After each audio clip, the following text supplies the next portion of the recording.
They just want you to sit in your chair and go, hip hip hooray,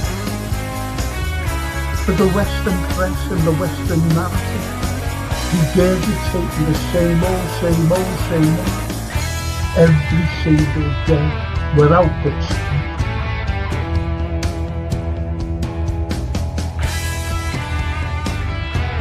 Please watch the first 2 episodes, the second series. Look at that. Absolutely fascinating. And it was the first time the Beatles had really stopped being semi-professional almost.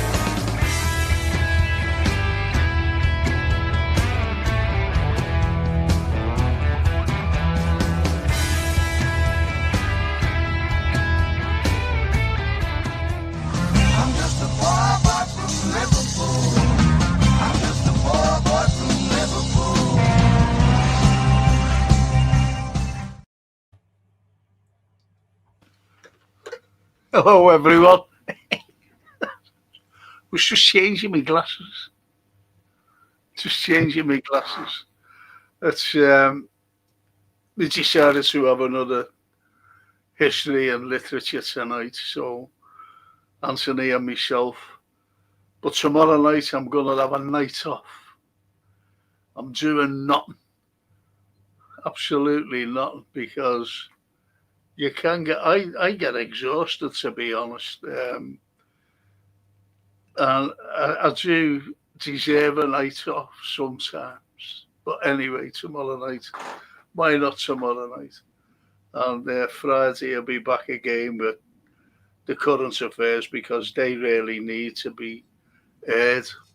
The current affairs, what's going on with these stupid people. And I'll just say this, I'll only cover this a moment, that tomorrow is the deadline for disarmament deal, not to, for nuclear weapons and whatever. And Trump hasn't got back to Moscow, because Putin actually said, let's talk about this, to keep the arms race down, these nuclear weapons. And Putin's still waiting from Trump. I don't know what that man's doing. If this goes tomorrow, that means everybody can start doing these nuclear weapons. Everybody. And I don't trust the West. I really don't trust the West, because the hatred shown towards Russia, and there has been for hundreds of years, it's not just like because of this Ukraine thing. They've hated Russia. And I could give you the full history about it. They've hated the Russians for years. And everybody knows about the Crimean War. And when you look at the Crimean War, I've mentioned this a few times now, the Crimean War wasn't just fought by the British. It was fought by alongside them, the French. So the French have always hated them, as you know, from Napoleonic times. Yeah. And it was Napoleon III who went along with the British. And not only them, but also the Ottomans. The Ottoman Empire, they were fighting alongside each other against the Russians. So it goes back then. The Americans have always hated Russia. Always.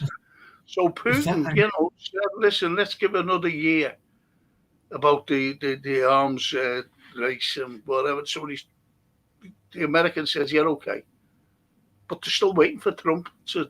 And if that goes tomorrow, if that deadline goes without another year, there'll be a big race. And who's more likely to use a nuclear weapon? And it's the West, because of the hatred they show Russia. I wouldn't trust the Poles.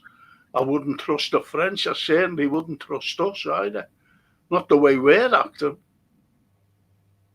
So I thought I'd just throw that in. Be more about it on good grief, on Friday. What I'll be saying, and that's the way it is, unfortunately. And I was saying to Anthony before, not about that, but I was saying to Anthony before as well, about poets and poems and why people write. We shouldn't ignore these poets. We shouldn't ignore the prose writers. We shouldn't indeed, because when we were chatting, Anthony and I said, "Why don't you like that Jane Austen?" And I told him why. People, you've only got to look at, shall we say, follow the narrative in prose writing, in poetry. Follow the narrative, write all these lovely little things about what we tell you to write about. We've always done that. Follow the narrative. So you get the people who go, okay, yeah, I think I will. And Jane Austen was one. Please believe me, she was one. And the Napoleonic Wars was going on at the time. The Napoleonic Wars where people were dying left, right, and centre. And she didn't even mention them. Yeah. Then you go to, you go up to the likes of, you had Blake around the time, William Blake. And he went against the narrative too. He went totally against. He was one of the first to go against the narrative. Yeah. When he wrote songs of innocence and experience about children being exploited and manipulated. It's incredible what he had written. Yeah. And then he inspired a hell of a lot more people. And then, fast forward to prose writers. I've mentioned the likes of Jane Austen, but you get the likes of Charlotte Bronte. Yeah. And she wrote, a semi-autobiography about herself, titled Jane Eyre. And what she wanted, she went against the narrative. Yeah. Because what it was, there was no education for the likes of the poor. Yeah. Oh, the women. Likes of the poor. Girls. Come on. Oh, girls, yeah. Girls were not regarded as worthy of education. College. Exactly. Don't educate the masses. That's what it was all about. Do not educate the masses. Keep them. I forget who said it, the rich have an abundance of poor. Yeah. And when you think about that, that's all. It even applies to today. Yes. The rich have an abundance of poor. Yes, that's exactly right. And wonderful that you bring up Blake, who was the first. I mean, Shakespeare did it. Oh, Shakespeare did it, yeah. They raised their head above the parapet and said, "Listen, people are struggling here." Blake, he was like a documentary filmmaker. What he wrote was what was going on, straight to the point. No farting around with it. This is what's happening. And he said, "Oh, he's a madman." He's a madman. He wasn't mad. The world was mad. The country was mad. The rulership was mad. He was just saying it as it was and as it is. And it was wonderful, the little chat Frank and I had today, and the connection with how today's society, musicians and writers and poets dip in to Blake and Shakespeare and Dickens as they are. That's the way. If you're going to write something, write the truth. But you weren't allowed to write the truth. That's the problem. Yeah. That's the problem. And as I said, you know, it's not the greatest quote he's ever said, but it's one of the greatest. Hell is empty, all the devils are here. And you might think that, you know, he's talking about the devils, you know, he's talking about the state. You've got to understand Shakespeare. And when we do them, are we doing them next week and characters and things? Do you want to start next week from Monday? Yeah, we'll do it from Monday because what you have to understand about Shakespeare had great sympathy for the underdogs, and the underdogs there were being persecuted. The underdogs, they were being persecuted. I wasn't picking my nose, honestly. I've got an itch. And if you some historic events that were happening around the time of Shakespeare's writings, and when we've mentioned the Guy Fawkes plot, which wasn't, but you've got that going on, the persecution of not only Catholics but of different. There was different sects, as they say, and they were being persecuted. But what you've got as well is that Shakespeare was very, very clever. Whereas when he wrote Macbeth and Hamlet and things like that, he was having a go at the English. Yeah. You know, take Hamlet for example, where there's something rotten in the state of Denmark. He was actually saying that there's something rotten in the state of England, which was going on at the time. You see, so you've got to understand that, and to get onto the, you know, how can I say this, without anyone becoming suspicious of his writings, he started to write also about the histories of, Henry V, put it that way, Henry V. And, how great Henry was, you know, young Harry, how great he was. But, you know, he had little sly jigs. He had sly jigs at the English, but they didn't pick up on it. They really didn't pick up on it. That's why he was so clever, Shakespeare. But we'll talk about more next week. Lovely. We'll talk about it more next week. And, the characters as well that he had. Let's see what our lovely people have been saying. Johan says, good evening, Frank, Mr. Brown, and legends. Look at all the Scotch. Look at the Scotch for you. Smash the likes on the way. Thank you, Johan. Thank you, Johan. Mr. Kindness himself. And Johan says, the Washington Post just fired its entire Middle East bureau, expecting something big this weekend. There you go. I don't trust. I used to always trust the Washington Post ever since the likes of Watergate. Yeah, me too. So I always looked at them and said, well, do they speak the truth? Of course they do speak the truth, but now they don't speak the truth simply because they're a bunch of liars. All Western narrative is based on propaganda, spin, and lies. That's all it's based on. You can't trust it. Under the ownership, isn't it?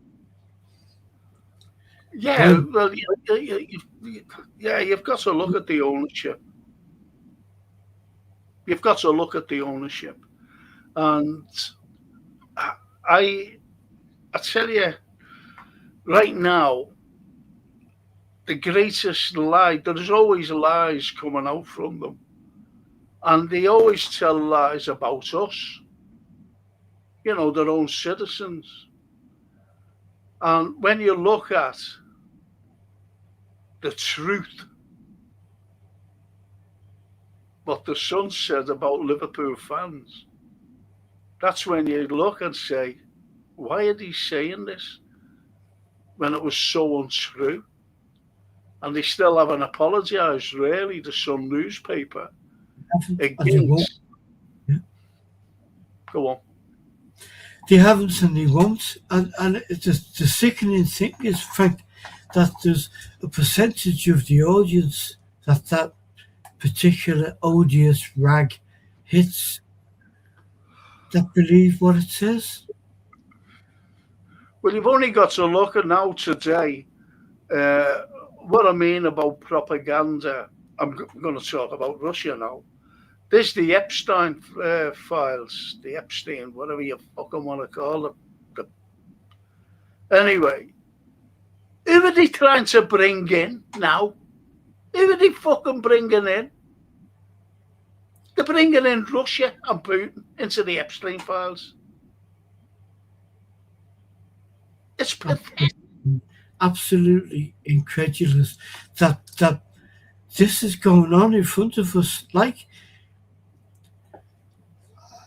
I mean, we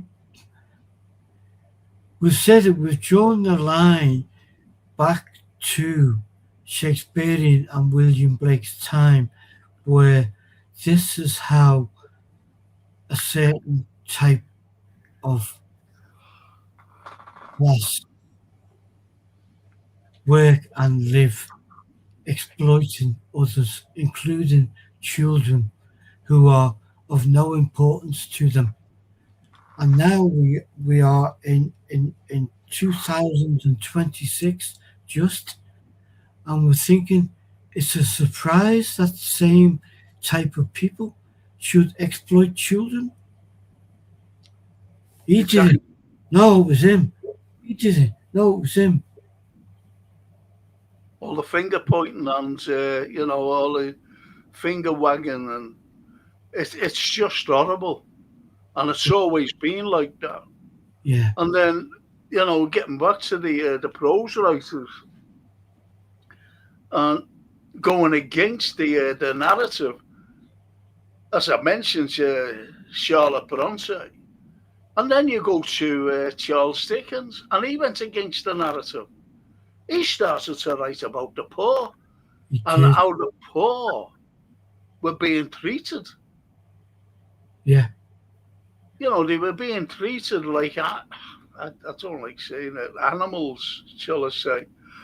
They were being treated like dogs. The way, I know. Like cattle. Yes, that's what I should have just said, cattle.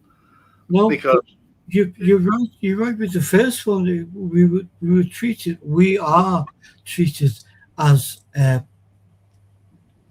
dogs, cattle, animals, who, in the lines of the great Leonardo da Vinci, the animal mentality is far worthier than the human mentality, because they will kill to survive. We kill for greed. And going back to that, I mean, you mentioned him before, and he's a hero of both of ours. But the person to nail that was William Blake, when he wrote almost biographically what was going on with children's lives. Yes. Yeah, look, here's a Blake poem. Brilliant. And what it says is, it's one of the most hard-hitting ones if it's understood properly. Right? Yeah. I'll read it now. And it's called A Divine Image. And it's from Songs of Innocence and Experience. And it says, cruelty as a human heart, So who's cruelty as a human art? So who's the human arts with cruelty within it? It's the state. Yes. It's the elite. Cruelty as a human art, and jealousy a human face. Terror the human form, divine. And secrecy the human dress. The human dress is forged iron. The human form a fiery forge. The human face a furnace sealed. The human heart its hungry gorge. And when you think about that, it's like anything that Blake wrote. It's let me just read this. I've got to read this, and it's getting at everybody. It's getting at the state, and this is William Blake. This is 1794. 1794. This how far back it goes to these great poets. And it goes further back to Shakespeare. But all the devils are here. Hell is empty, all the devils are here. And this is called London. I wander through each chartered street near where the chartered Thames does flow. And mark on every face I meet marks of weakness, marks of woe. In every cry of every man, in every infant's cry of fear, in every voice and every ban, the mind-forged manacles I hear. How the chimney sweepers cry, every blackening church appalls, and the hapless soldiers sigh. Blood runs down palace walls. But most through midnight streets I hear how the youthful harlot's curse blasts the newborn infant's tear and blights with plagues the marriage hearse. That last stanza is about paedophilia. Think about it. The youthful harlot's curse. Youthful. That's a child. Child, yeah. That's a 12-year-old child. Harlot's curse. Blast the newborn infant's tear. That's the child's baby. She's had a baby. And blights the plagues, the marriage hearse. So it's these gentlemen who are coming out in the carriages and just picking these girls up and giving them a few bob. Yeah. In other words, you know, these children have become prostitutes, but they carry disease. So that carriage that the gentlemen go in and to pick these young kids up, go back to the wives. Go back to their wives, plagues the marriage hearse, because that carriage has become a hearse. Yes. Simply because you die from syphilis and other diseases carried by people. So they're spreading it, they're spreading it to the wives. Yeah. And you go home. It's shocking, and it's really a heavy laden poem against the elite. It is. And one of the people that particular work greatly inspired, and that feeling, and he took it on in his way, was Charles Dickens. He Yeah. was often quoted. Yeah. Uh, See, Dickens, on the other hand, when he was writing, he was looking at look. His dad was a spendthrift, nothing else. He was a spendthrift, and because he couldn't pay the debts, the whole of the family went to jail, Yeah.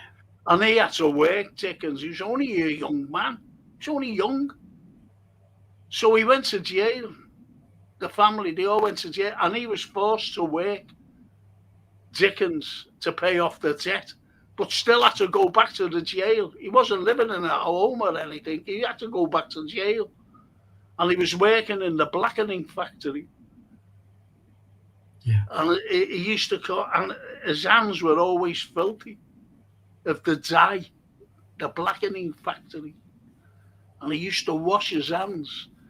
And when everything, even like during his time of his writings, every single day, every day, he's seen the blackening on his hands. And he used to wash them 30 times a day, his hands. 30 times. And that always reminded me of Shakespeare, believe it or not, and Yeah. Macbeth. Yeah.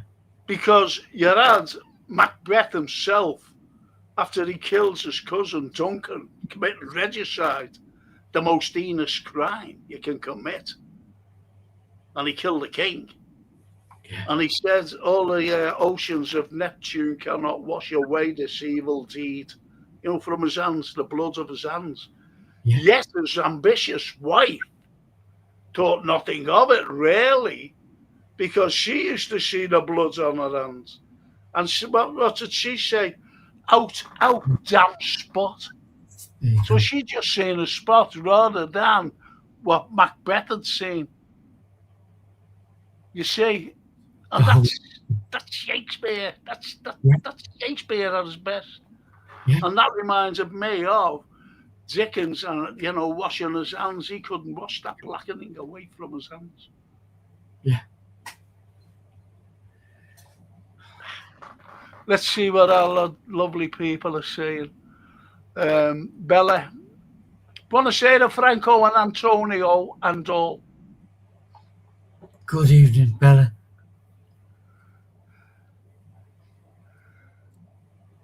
Christopher, hi Frank and Anthony. Everyone like and subscribe. Thank you, Christopher. Good evening. And Dennis Paparak all the way from Tampa. And he says, good afternoon, folks. Back to a balmy 20 degrees. Wow. That was a sheer steep then, wasn't it? Yeah, it was only -3 yesterday. Yeah.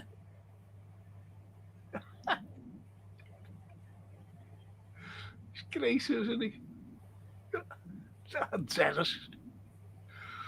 And Owen Lee says, even if Frank, Anthony and chat, hope everyone is well. Us too. Oh, good to have you with us. We too hope everyone's well. Cheers, Owen. And Dennis says, ever since Amazon's Bezos bought the Post, it's been tanking. You're right.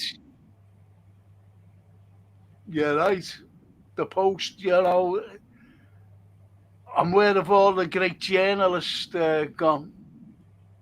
Yes. Even, I'll just say this one quickly. Don't have to comment on anything. Even one of the greatest journalists who won so many prizes and whatever, Seymour Hersh, he's gone over to them as well now. Seymour Hersh.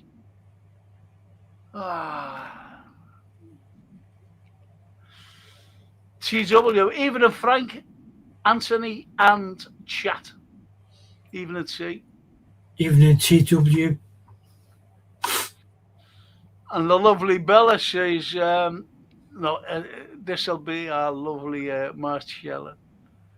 Reformers and revolutionaries have forced systematic inequality since ancient times. Yes. These figures often challenge the ruling class to secure rights or resources for the marginalised.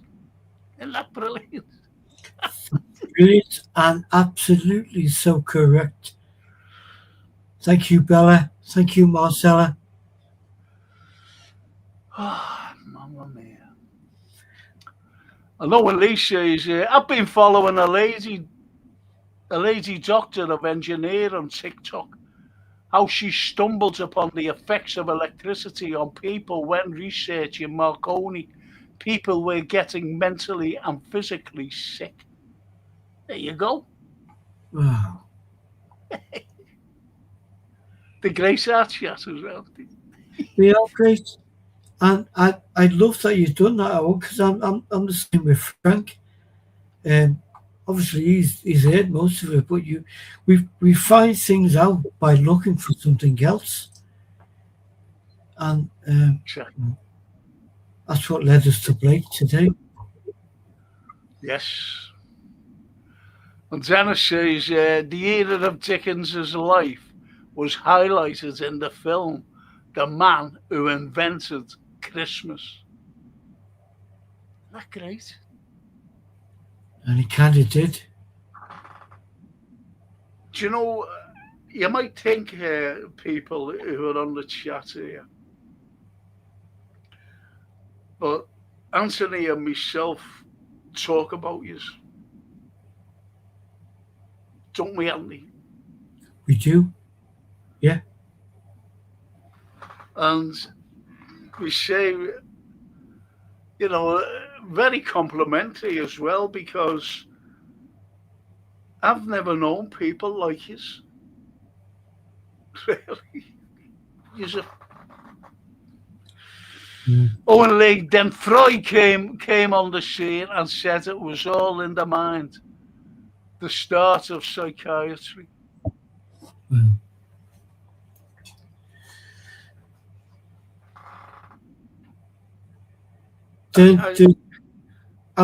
I'm not a great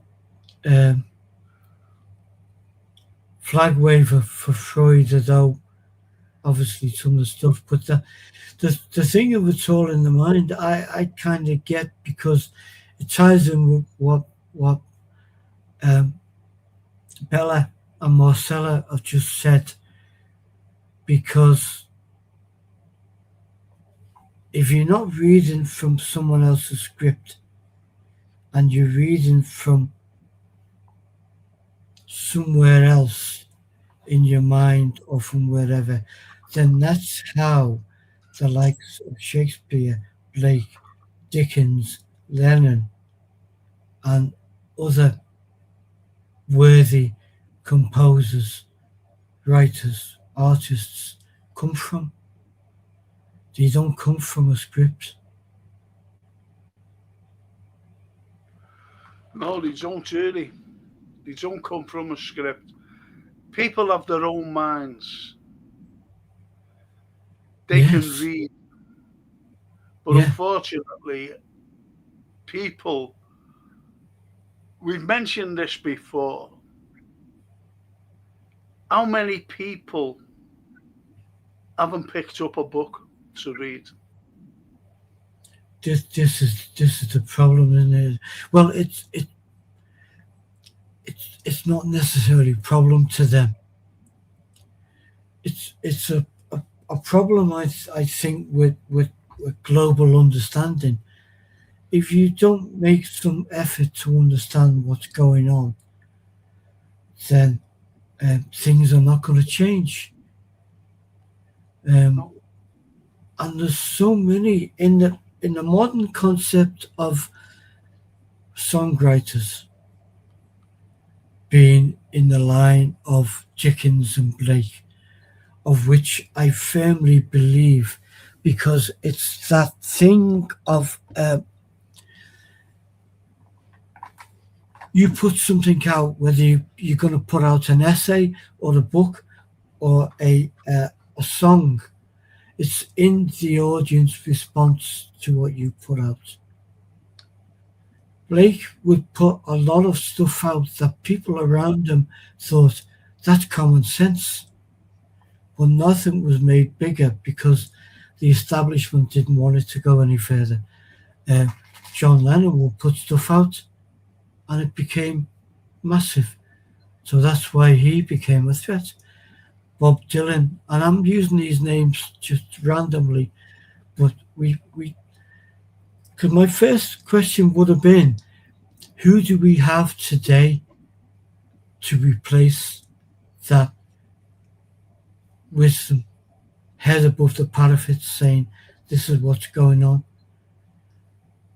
In the main, we have songwriters. Script writers are buried really because of the power of studios. You can say, I'll have your work, Frank. I won't have Anthony's because he's getting too controversial. So that won't happen. Same with publishing houses. Well, that's why, any script writers in Hollywood, Dennis knows. Any script writers, and it's been going on for years and years and years. You have, one of these bad people who do a robbery and they get the money and whatever and they get away. But they always get caught at the end because they're not allowed to get away, if you know what I mean. One of the most controversial films of all time was The Godfather, when that came out in the early 70s, 72 or something like that, where the police weren't involved. And they never got the bad people. They never got the bad guys, as they say. And they just went on and on and on. You see, so that was one of the most controversial. And also what you've got is Silence of the Lambs, where you had Hannibal Lecter. Yeah. He just liked it. Well, you know what he liked. And that was another controversial thing. Bella says Saint Oscar Romero is widely regarded as one of the most significant figures to defend both the poor and the persecuted. As the Archbishop of San Salvador, he became the voice of the voiceless. Love it. And Dennis, is it just me or was Shakespeare a Tudor propagandist? See Richard III. I'm made up you said that. I'm made up. It's only what I've been saying. When he was writing the likes of Macbeth and Othello and, Hamlet did, he was having a go at the state here. So he brought in the histories. This is how clever he was to say, oh, yeah, we love our kings and all this and whatever. But when you look at Henry V, we'll be talking about it next week. That's a cracking comment, Dennis Papadak. Brilliant. Because he didn't want, this is how clever he was, he didn't want anyone from the state looking at him going, being suspicious of his writings. So he wrote the histories, whereas, he everything is great about, our kings and whatever. But when you look at Henry V, he threw a dig in.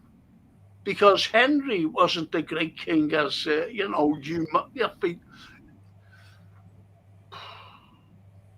it's like what's going on today. And he was at the Battle of Harfleur. And he was outside the castle of Harfleur. And this is where the dig comes in. Right?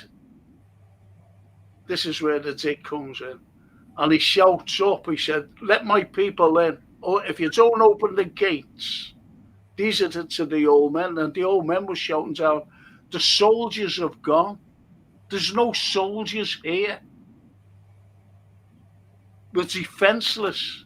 We can't open the gates to the castle. And he said, well, if you don't open the gates, we will spike your children and your babies. We will rape your women and we will kill you. Is that's a king saying that? It's not nice, is it? This is supposed to be a nice king. And this is where he was getting his digs in. And Dennis the Paparak says, when Michael Palin was asked if Trump requested a signed copy of his recent book about Venezuela, Palin declared, I don't think he reads a lot.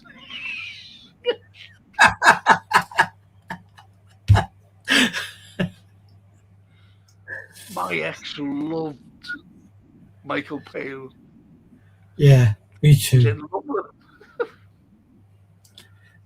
Grown up with him all my life. And stop with that, Chief, for fuck's sake. Oh, the lumberjacks. Owen says, Frank, we're writers members of the Royal Society.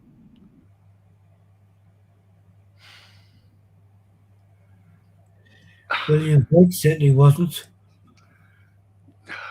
No. You see, look,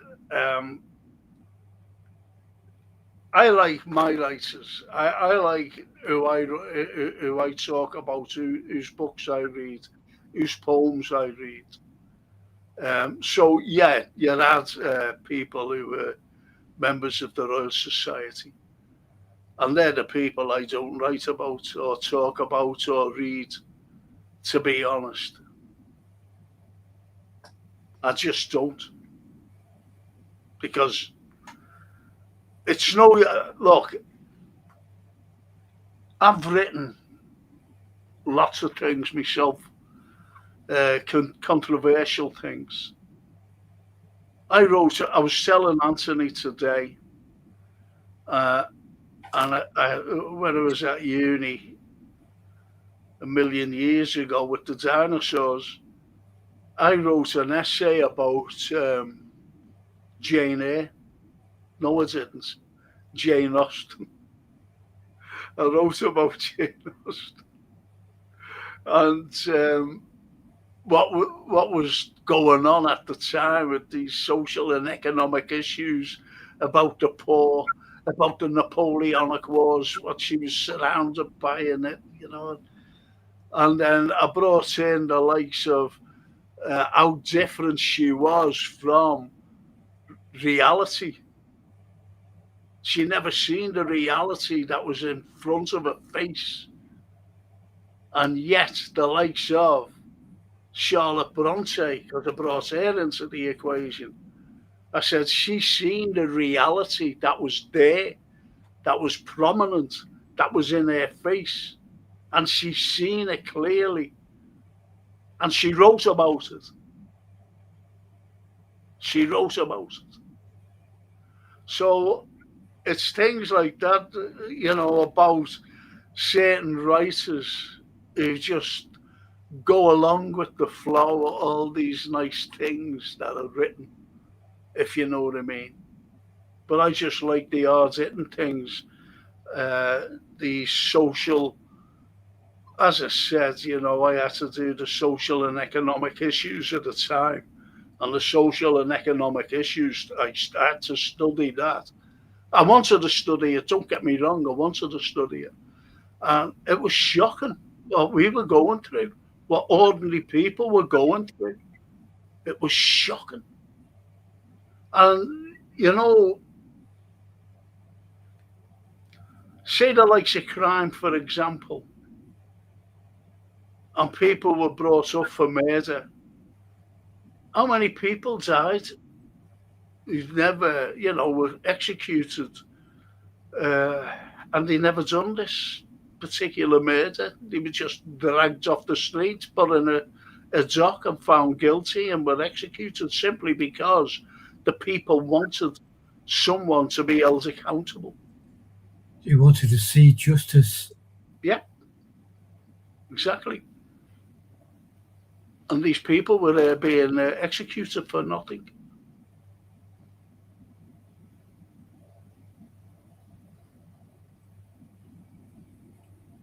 So again, bottom line is it comes back to truth, doesn't it? Yeah. Real. Mm, mm. That's, right, let's go through what these are saying. Our lovely people here. Johan, do you know what? I'll have to put my glasses on. I told you about this morning, didn't I, Anthony? About my eye. Yes. Does it come back? You know, frightened me, though.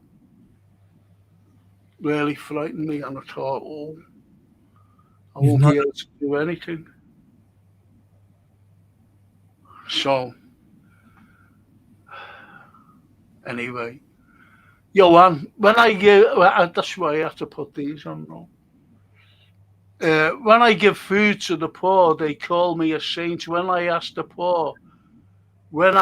why the poor have no food, they call me a communist. Brazilian Archbishop Dom Camara. That's it. That's it. That's America for you as well. They hate communism. For some reason, they think everyone's got to have their own communist. These people, they're all communists. And that's why Russia's not communist. But they still think they are in the mindset. They are their own communists. We hate them. And this is why they're trying to now bring in Putin and the Epstein files.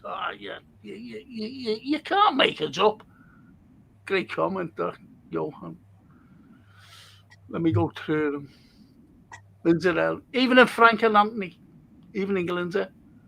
Evening, Linda. And Bella says, "Hi, Franco and Anthony from Magdalena. I am with Mum tonight." Oh, Magdalena. What a beautiful name. Do you know my granddaughter Sophia? She's getting confirmed, I think, in a couple of weeks. Okay.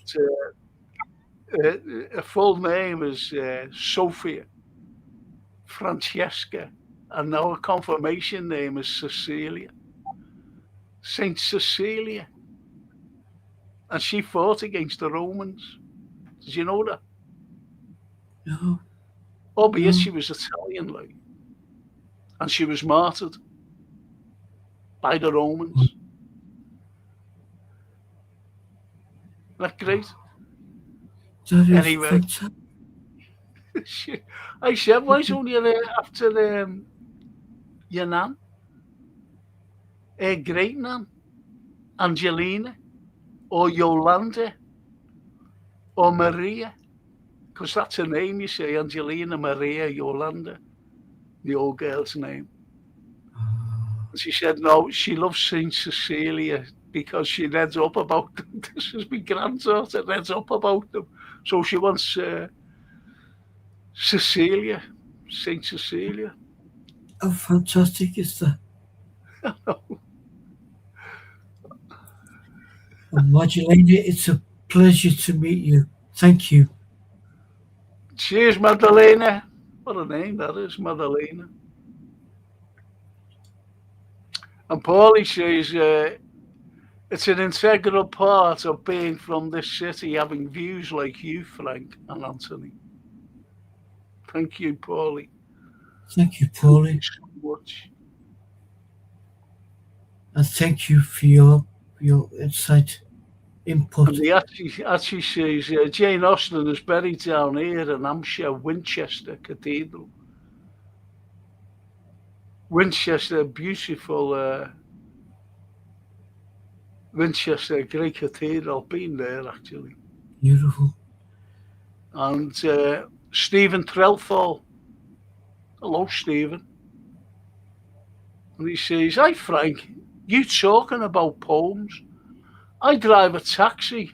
I'm pretty sure I dropped you off a few years ago and spoke to you about a poem I was writing about LFC history. I don't know if you remember the conversation. You said keep it up. Hang on. You said keep it going, and hopefully one day make it to print. Hopefully, hopefully it will be soon. I wrote the poem about Jurgen Klopp on LFC TV the 17th of May, 2024, when Jurgen was leaving. Steve. Oh, Steve. Well done, Steve. Steve, we're having a poetry night, aren't we, Anthony? And if you want to send it in to us, we'll read it out, and we'll let you know when we're doing it. Be in a couple of weeks or something like that. Yeah. When we're reading all the poems out. I think the Even email. Go on, Anthony. Email FC Liverpool @gmail.com. If Jason was with us, he'd bounce it up on the bottom. But best thing is, Stephen, if you can tune in on a Monday, Jason will put all the details in the email to submit any poetry and stuff like that through. We would love to gather some poems and have them read out on That's what we're doing. You know, this is our own poems. Frankfurt. These are our own poems that we'll be reading out because our chatters, some of them do write. So try and get them in to us. Try and get it in. It'll be great. It'll be great, Steve. And Bella says, "Paulie, are you feeling better tonight?" Oh, Paulie and his wife, yeah.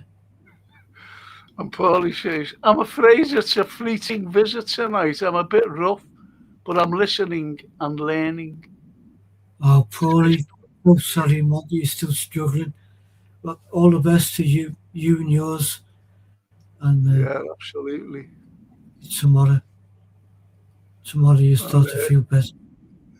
Dennis says, "Folks here hate communism. Folks here hate communism, but most of the rednecks sure as hell cannot define it." Exactly. They don't know what it means, Dennis. They don't know what it means. They haven't a clue. They just go along with the narrative, you see. That's because it's simple as that, Dennis. You know that. Yeah. Same over here, Dennis, in this country. Not in this city, but in this country.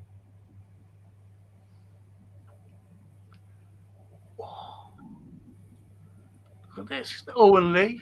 My confirmation name is Maximilian from St. Maximilian Court. Isn't that brilliant? Brilliant. Yeah. I love that name. I love it. Yeah. My old girl wanted to call me, what did she want to? Massimo. Was it Massimo? No, it wasn't. Yeah, it was. It was Massimo. And my dad said, "No, you can't call him that." She said, "Why?" Anyway, she called me after my granddad.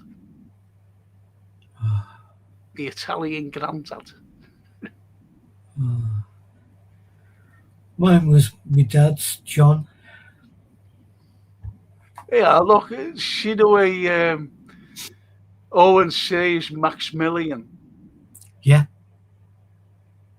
There's one of the best. There's one of the best books written. I just got that pain back in there. One of the best books written.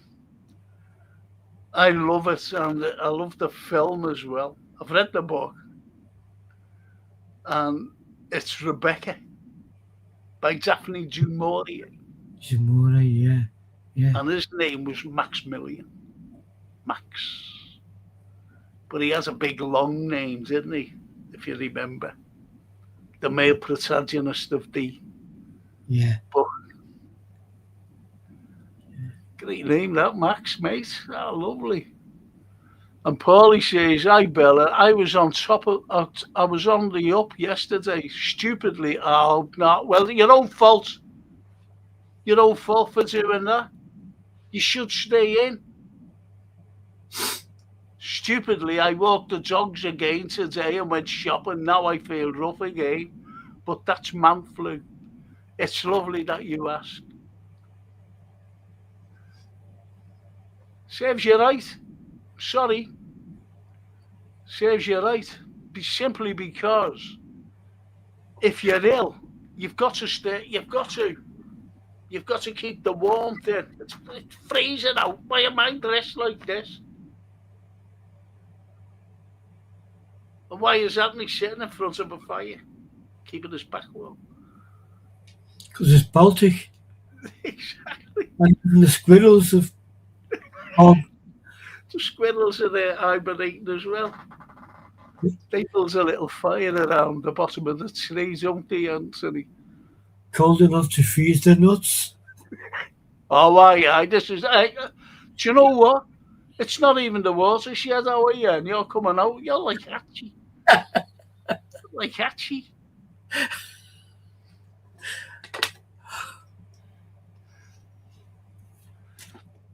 Oh, yeah, that's Paulie. Madalena, your name is nice. Is as nice as your daughter. Oh, Bella.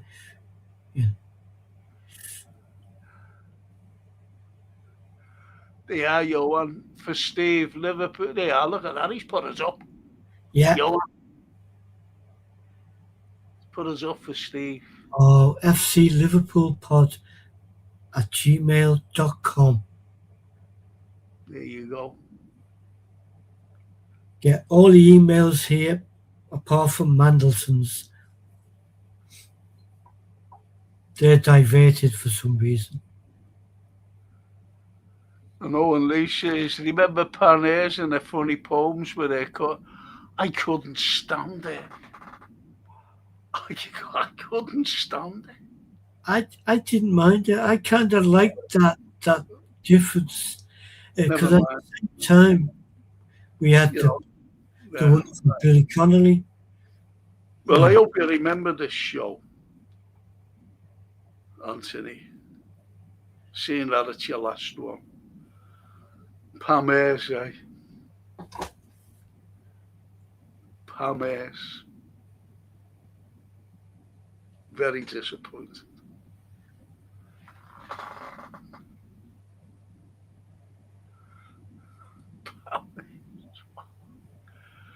How did she make a living?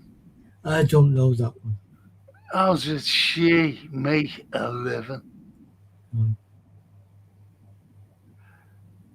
Needs to come down here to dry and thaw out.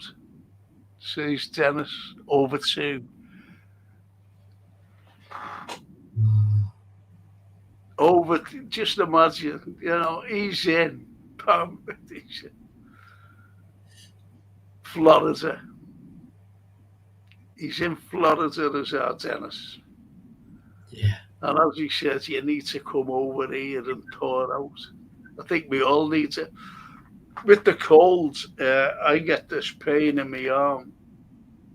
And it's nauseating. And I mean it. I'm terrified to move my left arm, but it's the way your body reacts to something. Now, I put my arms up before, and the pain got me because I'm terrified to use my left arm, but it's your body telling you to move your left arm.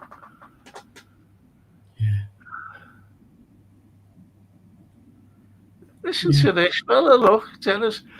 Is it considered bad form to mention I'm back in shorts and flip-flops? Yeah. Yeah, it is, because we're all freezing here. we're freezing tennis yet, but we'll And Stephen says, "Hey, Frank, I will send you a copy of the poem of LFC TV. That will give you an idea of my poems. The main one is approximately 12 times longer. George Sefton narrated the poem on LFC TV. It is on my Facebook account if you want to see the video." Thanks, Frank. Thanks for getting in touch, Stephen. Stephen, yeah. And do me a favour, like and subscribe. Just do that. As you know, it doesn't cost anything. Stephen. People, they think like when they press a like, they think that's like for all the shows, and it's not. You've got to like every single one when they come on. Like it, like it, like the. But they don't. They just think one like is okay. And Dennis says, "Yeah, I'll get." And he carries on by saying, "I have a torn meniscus in my left knee that used to flare up during the winter months in Nashville. No issues since I moved here in March 2018. Warmth. That's what I mean. I need warm weather. That's kind of the literary thing we've been touching on for a while. Dennis, it's like all the great poets, going back to Keats, to Elizabeth Browning, were all advised, go to the warmth. Don't Yeah. stay in England, because your condition, whatever it is going to get worse. Go to the warmth. Is that Jason Mills? I'd love a break, just to make myself a cup of tea. But anyway, I'm going to read a poem. Brilliant. And I'm going to read To His Love.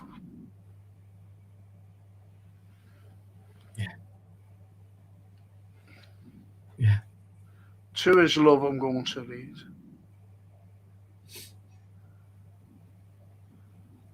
And it's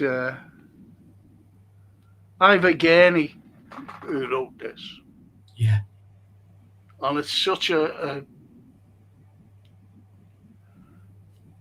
it's such a poem that it affects everyone, no matter what walk of life we come from. Yeah. It affects everyone. But this is a World War One poem. Yeah. And it's called To His Love. Just let this just go a bit, this pain.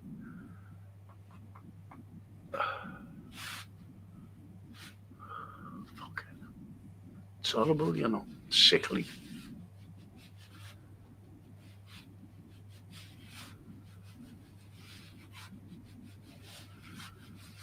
Oh yeah, look at that. Franco booted the roomie last month. The guest room awaits a visit. That's me. Oh, Dennis. Tampa. Go. Pair of flip-flops, you'd be over there. God, jeez.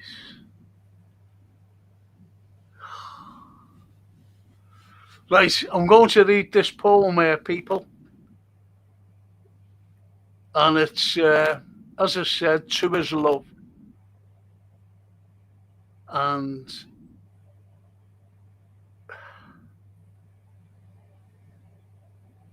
it's about a lad, a mate, who was killed.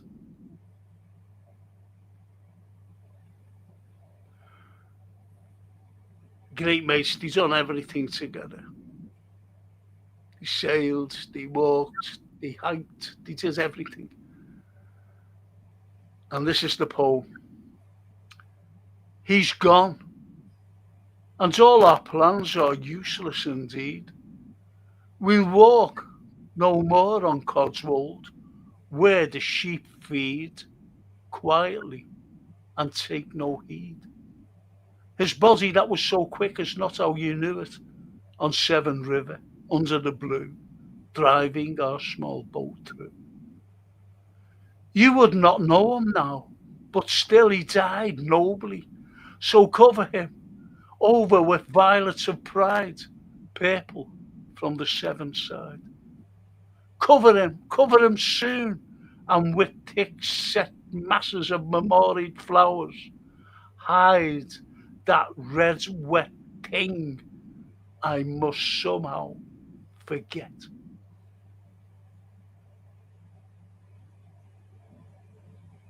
How powerful was that? Yeah. The power of words again, Frank.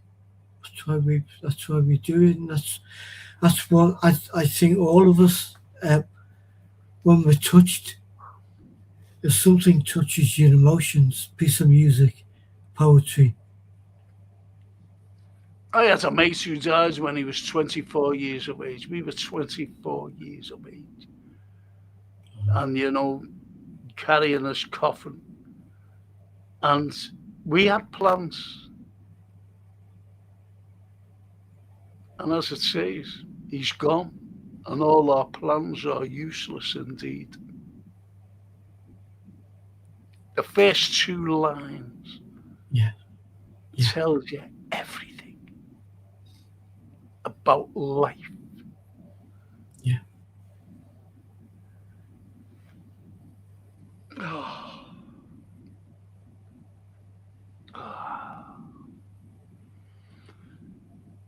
And Paulie says, Dennis, as the song goes, I'm headed where the weather suits my clothes. I can't wait to get away this year. We're saving our pennies for a summer break. Go for it, Paulie. Go to it, mate. Good night and God bless you all. Good night, Paulie. Good night, Paulie. Thank There you. it is. Good night, Paulie. Even Owen Lee.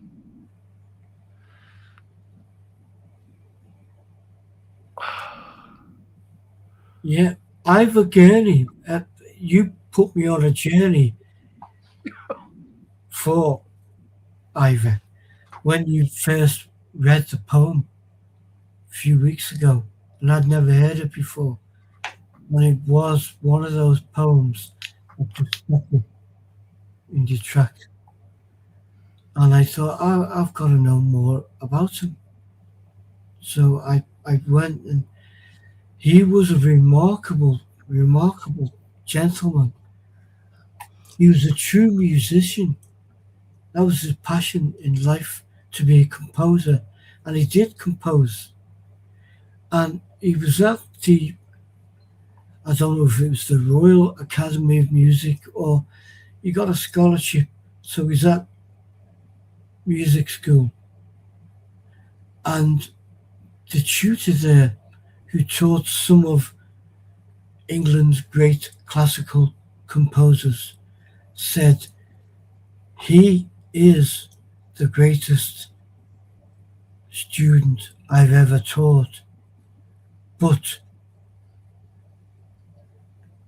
he won't allow anyone to teach him. Bear in mind, he's going his own way. He's doing a William Blake, doing a John Lennon. He's just going his own way. But and then the army beckoned. He joined the army, and that poem is in a book of poetry he wrote about his time at the Somme. And I've actually ordered as a copy of it. Each he wrote two books when he was during the war, and that poem I think is from the first book. And then he came out of the army, and then he thought, I'd go and study music again. But at that time, he wasn't. His mindset was disturbed, possibly beforehand, but he made a remark which kind of sounds poignantly true. He says, when I was happy, I saw I could compose music. He heard music, so he would write music. But when the mood dumbed him down, he wrote verse, he wrote his poems. Well, there was a fella from Liverpool who was a music buff, and he was a pacifist. He was Yeah. a pacifist, and his name was Pennington, strangely enough. And he made violins,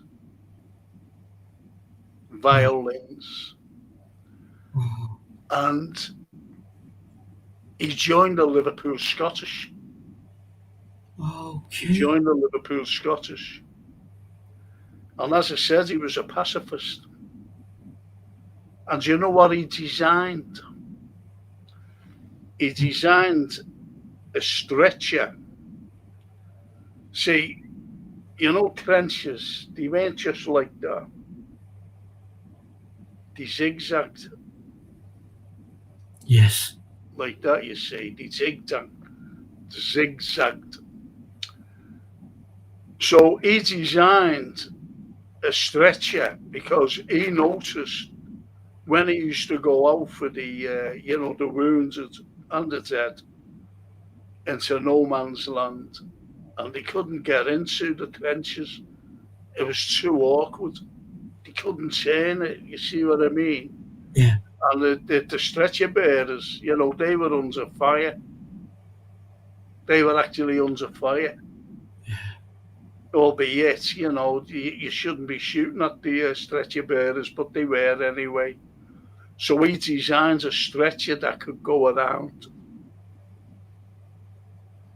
And after the war, he went back. He was a teacher.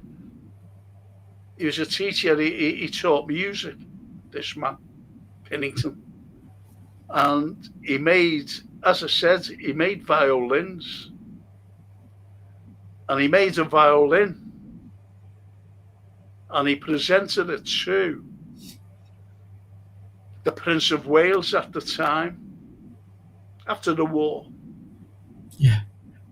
And the Prince of Wales was delighted with it. And he got this violinist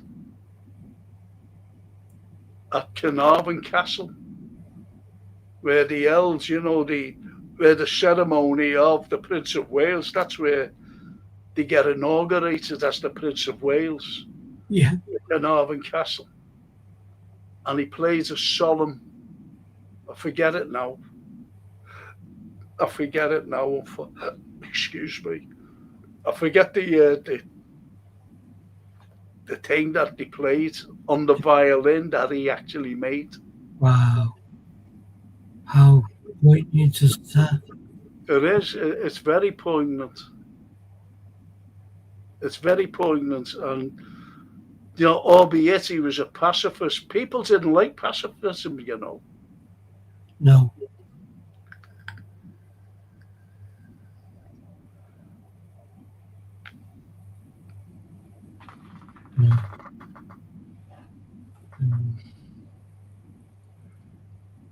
Owen Lee says, Frank, would you consider doing a series on Liverpool firsts, like the X-ray and the railway?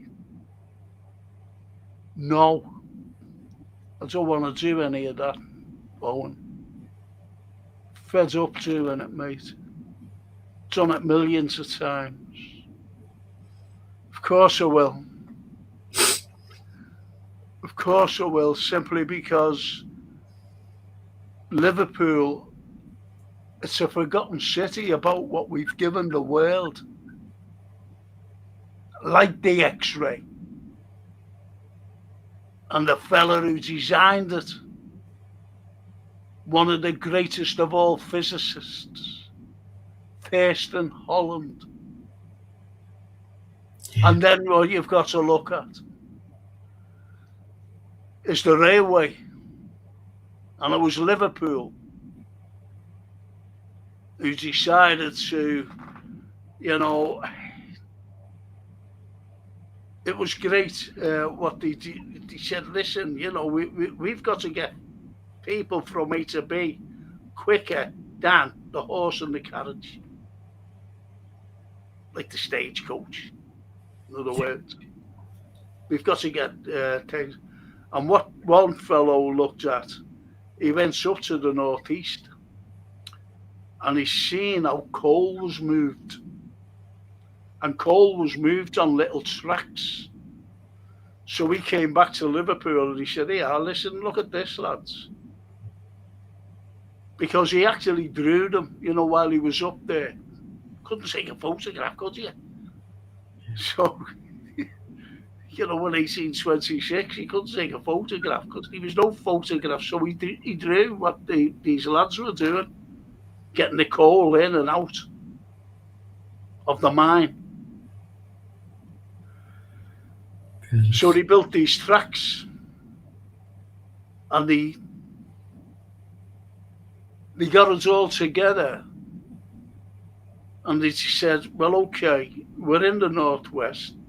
Let's go from Liverpool to Manchester. So they started to have the trials, and the trials was in 1830 from Liverpool to Manchester. And they got Stephenson's rocket and they said to him, do you fancy going on? He said, yeah, I'll go on that. So they got the gauge right. And so anyway, jumped on it. And the Duke of Wellington, who was then the Prime Minister of the country, the Iron Duke, Wellington. And there was one of the greatest of all, this fella, Liverpool MP, William Huskisson. And William Huskisson wasn't just an ordinary MP. He was heavily involved as a shareholder to get this thing up and running. And unfortunately, he ran over to greet the rocket coming down with Stephenson and the Duke of Wellington on it. And he slipped. And the rocket went over his leg, severed his leg, and he bled to death. But who was William Huskisson? Was he just an ordinary MP? Was he an ordinary shareholder of Liverpool? Why is a dock named after him? Why is a street named after him? Yeah. Because William Huskisson was one of the great men, a humanitarian. Yeah. And what he did, he used to go over during the 1789 French Revolution, and he used to smuggle out aristocrats out of Paris. He used to get them back to England, William Huskisson. And there was a lady by the name of Baroness Ortsky who wrote a book called The Scarlet Pimpernel that was actually based on William Huskisson. What a guy. Magnificent. Brilliant. Dennis says, the bloopers and outtakes are hilarious. Thanks very much. I'll get Jason to do them when he's with us. Thought he might have been with us tonight, but he wasn't. He's a sly boots. But next Monday, I'll get him to do them outtakes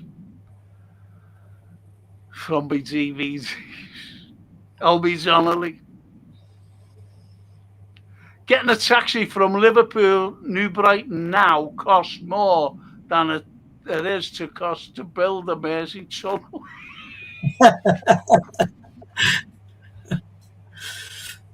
Do you ever Probably remember do. the bands? Do you ever remember the bands here in Liverpool called Supercharge? Of course, they That's were. it. That's it. Yeah, they were legends when you know I was a kid starting out in little bands. Yeah, of course I do.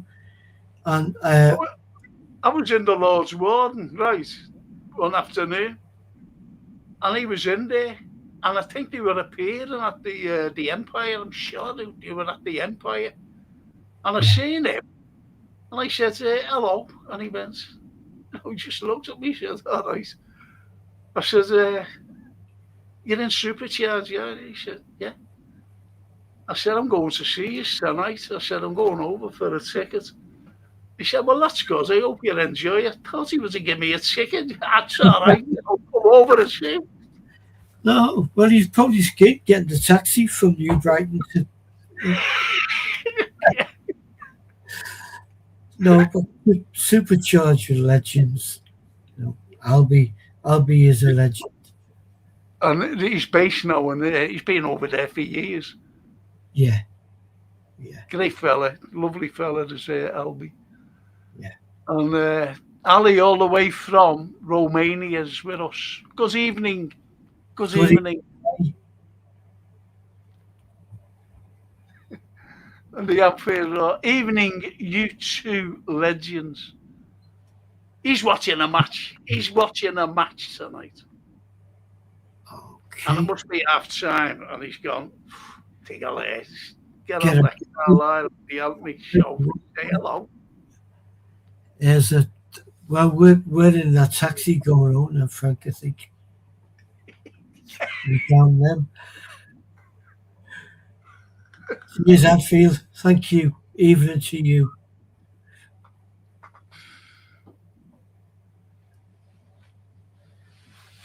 Do you know what? My arm's killing me. Do you know what? I'll have to take a painkiller. You got one. Good. Take one. Yeah. Take it with two of them scotches. Oh, do you know what? I'd love to take the fucking loss, actually.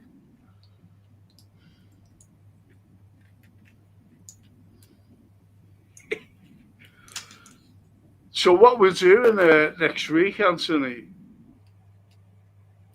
is all about Shakespeare. Yeah. But we will be bringing in, like the contemporaries of Shakespeare, the Yeah. likes of Christopher Marlowe. Yeah. And Uh, why was Christopher Marlowe assassinated? See what I mean? Because he yes. was. Yeah. But we kind of talked about trying to bring Shakespeare in on give him his own show, haven't we? We talked about him often, and then the very day after we had a private conversation about, listen, we're going to do it, aren't we? We're going to do it. Yeah, we're going to do it. And then, wow, he's everywhere. He's in the movies. He's in the theatres. Again, coming to Liverpool. There's all of that. It's like he's never gone away, which is absolutely brilliant, which is true too of Dickens. He's never gone away. Exactly. And Dennis says, be careful with those pills, Frank. They can be addictive. What did I say to you this morning, Anthony? Yeah. I don't want to become addicted. I said it to Francine today when I was talking to her, Dennis. I hate taking them but I have to. The pain is, it's nauseating. It's not just pain, it makes me feel sick. It's horrible. And I know it stems from my neck. And this is why I'm waiting now to have another bloody MRI so that the neurosurgeon can see. It's going to concentrate on me vertebrae and my spinal cord. And this is where it's stemming from. And it's really affected me. It's really affected me, Dennis. I've got to take them. I have to, unless I'll just be in agony all the time. And I wouldn't be able to sleep. I really wouldn't. That's the unfortunate thing. That's the unfortunate thing. Well, you know that, haven't you? I told you all about it. Yeah. It's. But anyway, our wonderful literature is something to behold. And not only the literature, but also the history, Yes. Liverpool history. Yeah. But see, people used to think that when I used to do these, when I was asked to do some local history, I said, yeah, okay. So anyway, I started doing it.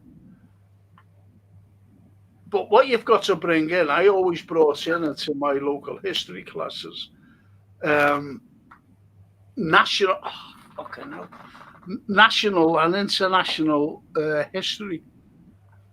Yeah. Because you can't just talk about the First World War.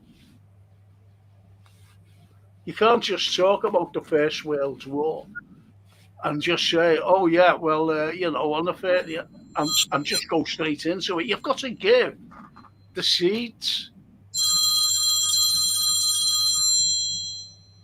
That's not me. That's you. That's me. But I'm all right. I'm talking to You're you and okay. Yeah. the guys. Yeah.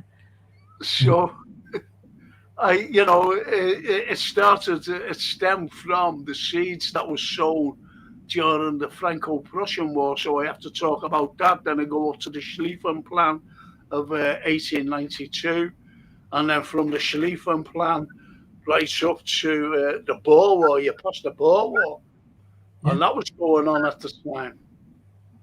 And then obviously leading up to the First World War. But Yeah. you bring into the equation too the likes of what was going on in Tanapandi in 1910, and then a year later in Liverpool in 1911, Yeah. when you had the first Sea Lord, when the miners went on strike because they were working for the pittance and people were being killed more or less every day down these mines with cave-ins and whatever. And Yeah. yet they couldn't even feed the family for a week, these miners.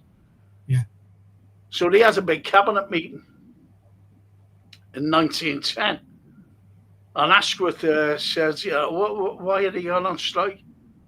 He said, because they're hungry. He said, what do you mean they're hungry?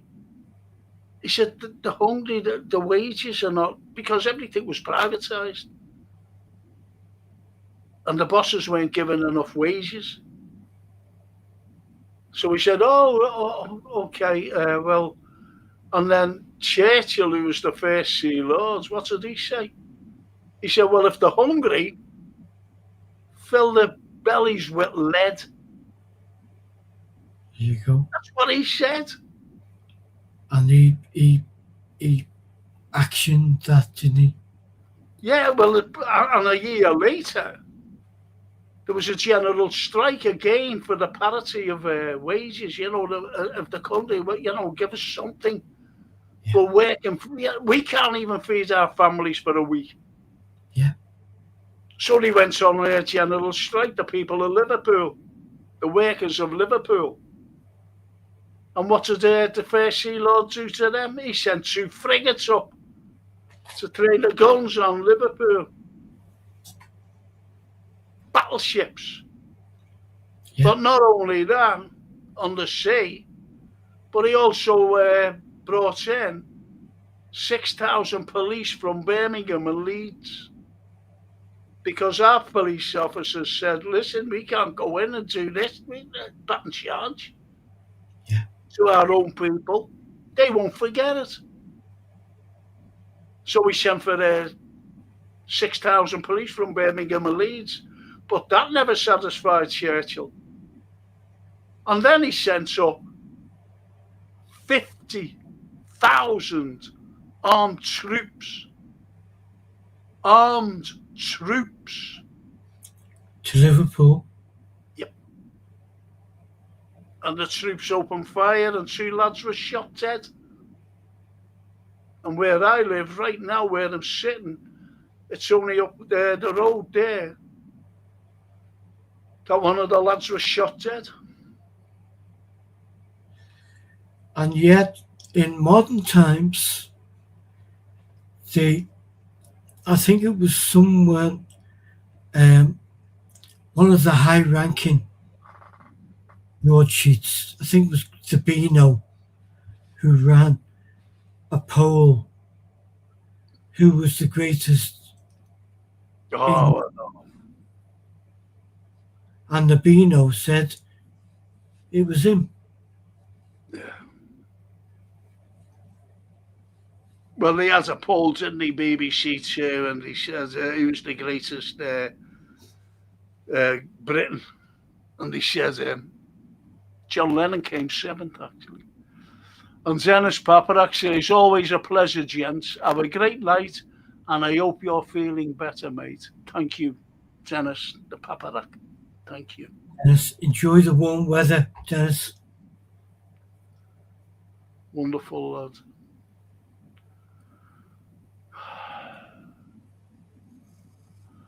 And I'll just read these out, if I might.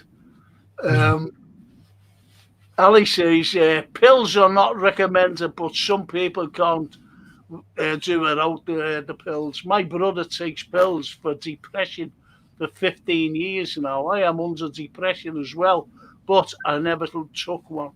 I try to survive without. That's good. That's good if you can, Ali. Yeah. It is good. I don't knock people who take them, because it's all roads lead in directions. Yeah. And he carries on by saying, I try to take as few pills as I can for any pain, physically or mentally, even as if it's hard. Can't sleep more than 2 hours I can't sleep more than 2 hours per night, but I fight with it. If you cannot take it, it'll be great. Yes.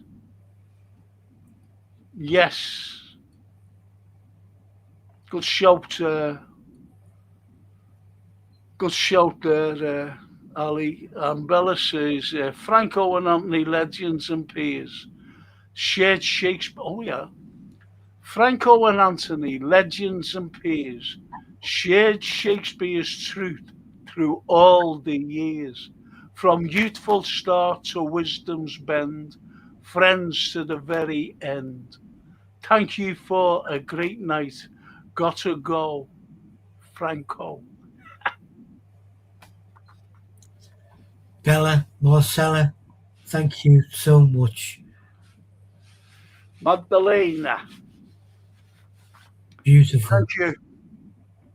That was great. Great, that, Bella.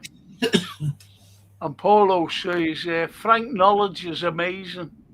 Yes, absolutely. Thank you very much. It's just that, it's like when Owen said, can you do any Firsts? Yeah, 2 firsts. I can always do firsts, no matter how you look at it. Because the first is unbelievable. Especially, you mentioned the X-ray. Now, we had a fellow, Liverpool lecturer, Liverpool University. And to the contrary of what, I'm sorry about this, I have to hold my arm here to relieve the pain. When you look at the weapon of mass destruction, the first weapon of mass destruction, and it was the atom bomb. Well, it wasn't Oppenheimer. there was a fellow Liverpool University lecturer whose name is Sir James Chadwick, who split the atom, and it was an Oppenheimer because they sent for him. Yeah. And someone said, listen, a fella over in Liverpool, England, supposedly split the atom. Oppenheimer couldn't do it. So they sent for him. And he went over and he said, can you do this? He said, yeah, I think split now. Because no one could get into the Manhattan Project. Nobody. It was a steel ring. Nobody could penetrate because it was the high-class project. Secret. And anyway, he went over and split the atom. And when Oppenheimer came out with that Cillian Murphy, I said to someone who seen it, I said, was Sir Francis, why am I saying Sir Francis? Was Sir James Chadwick mentioned? And he went, briefly. I said, well, I'm not watching it then. Look, America think that they've discovered everything. They've discovered everything. See what I mean? Yeah, I know. I see what you mean, but and it's not so much discovered as stolen. But I've not seen the film, but I loved when you first mentioned Sir James, um, the location of where he was when he did his research, which, if I remember rightly, was the basement of what is now The Catholic Cathedral. yes. And do you know that there's, if you had one of those, for radiation, one of those things, Yeah, and it'd still go, like a Geiger counter sort of thing. yeah, And there's still radiation down there. yeah. And I took my exams down there in the crypt. Wow, it just strikes me as what that splitting of the atom did, and we all know that historically, it's like from God's house. God, how ironic. Yes, The irony of that. The irony. Because when the workhouses shut, Liverpool University said, can we have that? And they bought it. They said, yes. So, the people had moved out, it became empty. And they went into the bowels. That's why they never did it above ground. They went into the bowels of the workhouse, and he was experimenting. And the beauty of it as well, if you ever go to the museum in Brownlow Hill, my old university there, it's wonderful because they have the machines. They have it all there. Chadwick's things. my gosh. It's incredible. Wow. It's incredible. And Sir Alfred's Waterhouse, who actually designed the university, red brick, fantastic. The way we get inspired by artists and prose and poet writers, right? Yeah. Well, architects are inspired as well. Yeah. By other people's work. And he was going around, he was over in Athens, Greece, he was going around Greece. Sir Alfred's Waterhouse, he was also in Rome, Italy, he was going around there. He also went to France, he's going around there. And he went to, here, obviously.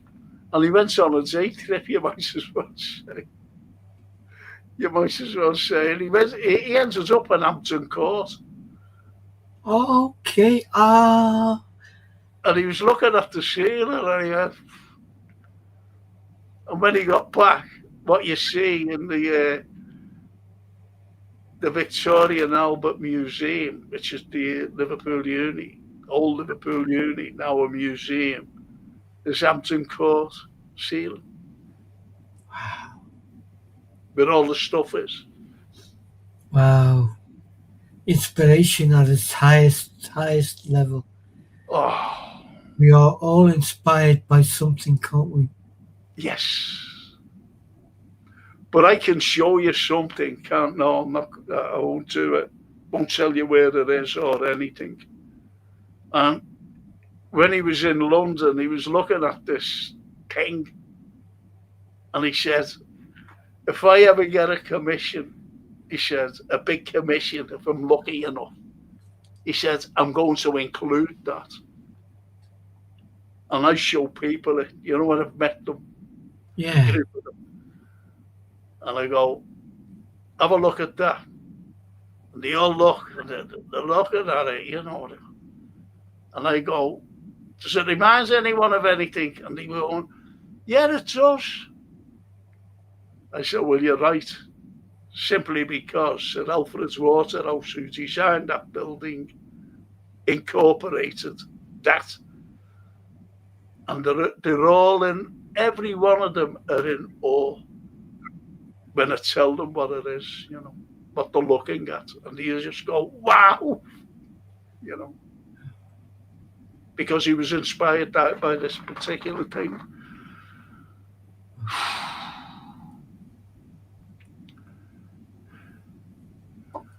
And Ali say, everything is a big lie. Yeah.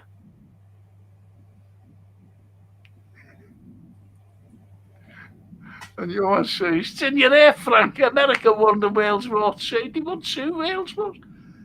Johan, at the inauguration of Barack Obama, he said, his inauguration, he's given a speech.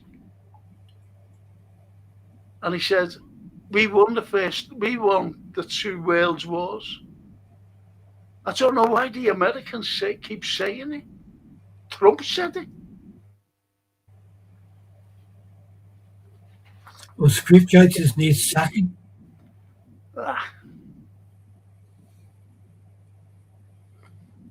I try to write a message, but doesn't appear. I don't know why. Only here I can't. I will keep trying. It's a little poem.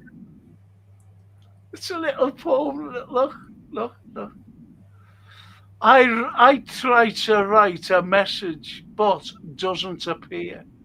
I don't know why. Only here I can't. I will keep trying.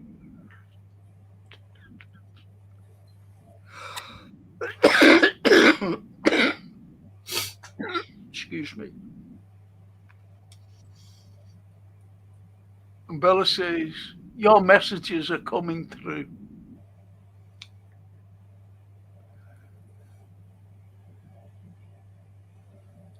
And he says, no, Bella, I don't like 10 times about COVID. I can't see it in the chat. And Johan says, Ali, YouTube auto-moderates certain comments. We haven't hidden any comments on our side.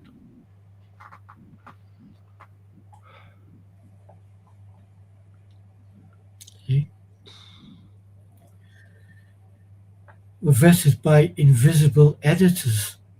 Yes. Well, you've got to be careful what you write now. You've got to be careful what you comment as well. You've got to, you know, it's the way it is. You know, we used to be able to say anything, whatever. But now they've really got the free speech, and there isn't any free speech anymore. I watched the film today, Yeah. and it was produced by Brad Pitt, Joaquin Phoenix, and Mara Rooney, besides other producers. But those three, we all know who they are. Great actors. Hollywood. And it's the most heart-rendering, heartbreaking thing I've ever seen in my entire life and listened to. And what it's called is,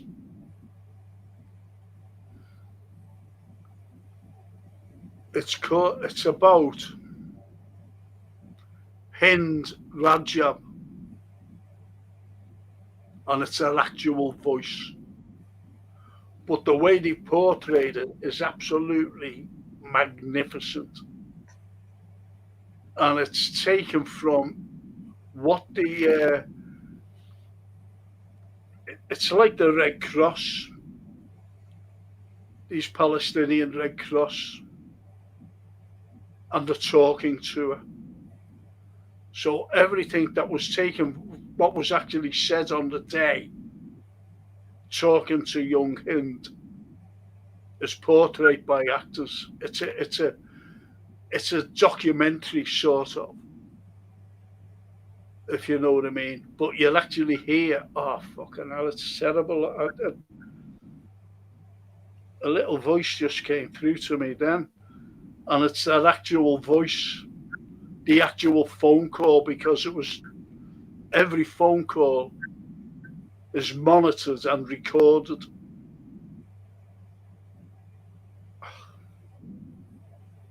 And I watched it today.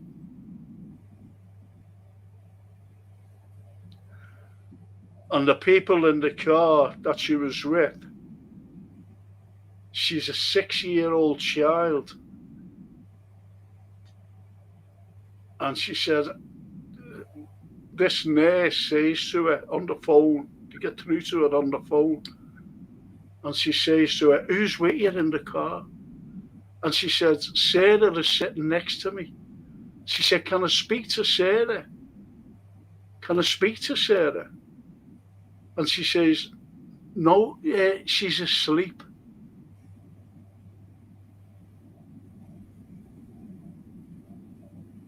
And she said, is anybody else in the car? She said, yeah, they're asleep. They're all asleep. And she said, the nurse said, is there any blood on Sarah? And she said, yes, she's got blood on her.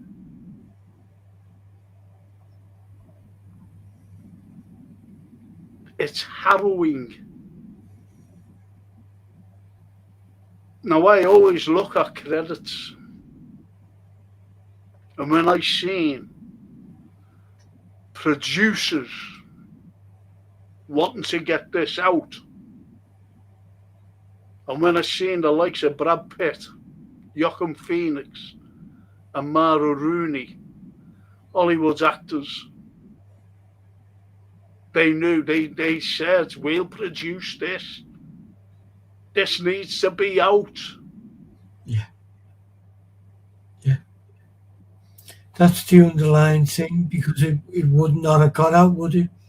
No. No. No.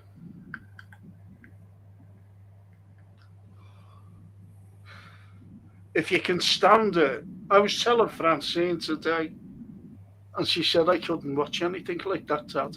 I said, I don't blame you.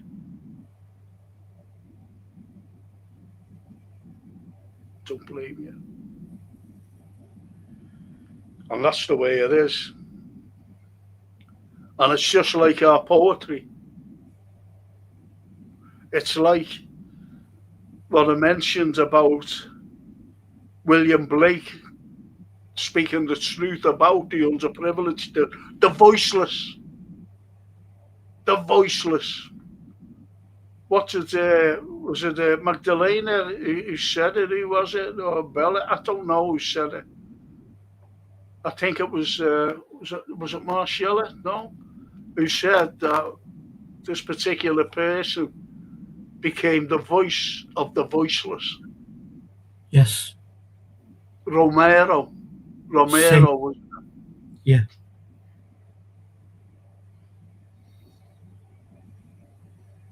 and Blake became the voice of the voiceless. Charles Dickens became the voice of the voiceless.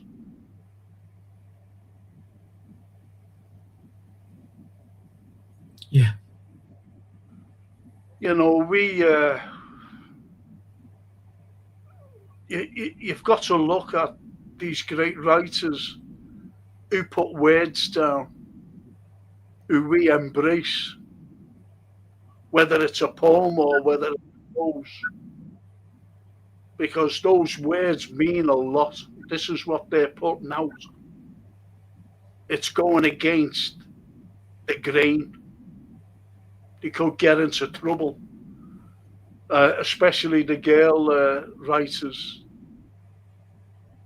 Cora Bell, who were the Brontes, because it was a male-dominated society. And even today, these stupid people, males, saying, "I know it was a male." They never wrote that. You know, the likes of Charlotte and Emily Bronte's. Yeah. Bronte. And it's so sad, isn't it? Really, it's so sad. Yes.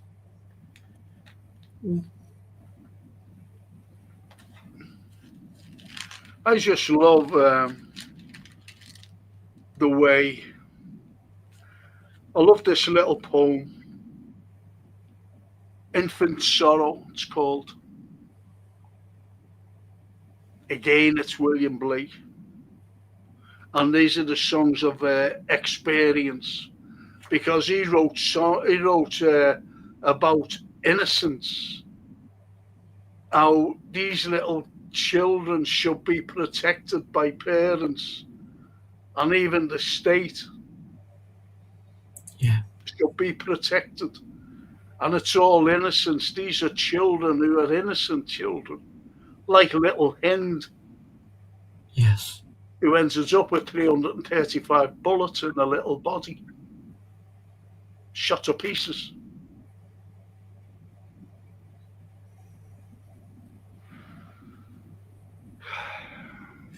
And this applies to the likes of little Hind and other little children. And this is written in 1794. My mother groaned, my father wept. Into the dangerous world I leapt, helpless, naked, piping loud, like a fiend hid in a cloud. Struggling in my father's hands, striving against my swaddling bands. Bound and weary, I thought best to sulk upon my mother's breast.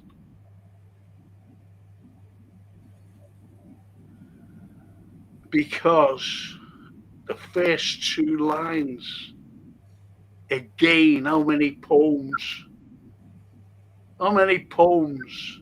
first two lines grabs your attention right away. Yeah.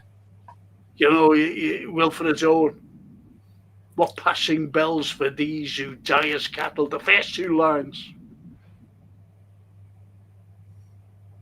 Ivor Gurney, he's gone, and all our plans are useless indeed. First two lines. And this one, my mother groaned, my father wept. Into the dangerous world I leapt. Because in those days, like today, it's a dangerous world. Yeah.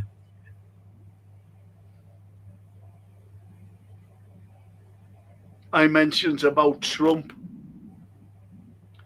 And when I mentioned about Trump keeping quiet about this arms race and these idiotic Western countries, they would love to nuke Russia. But what would Russia do?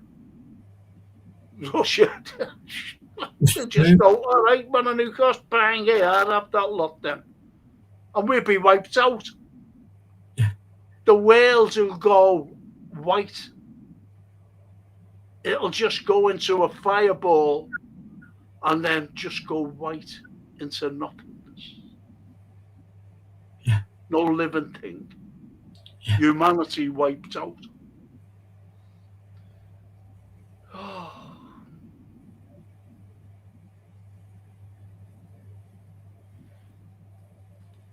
And these are our great writers.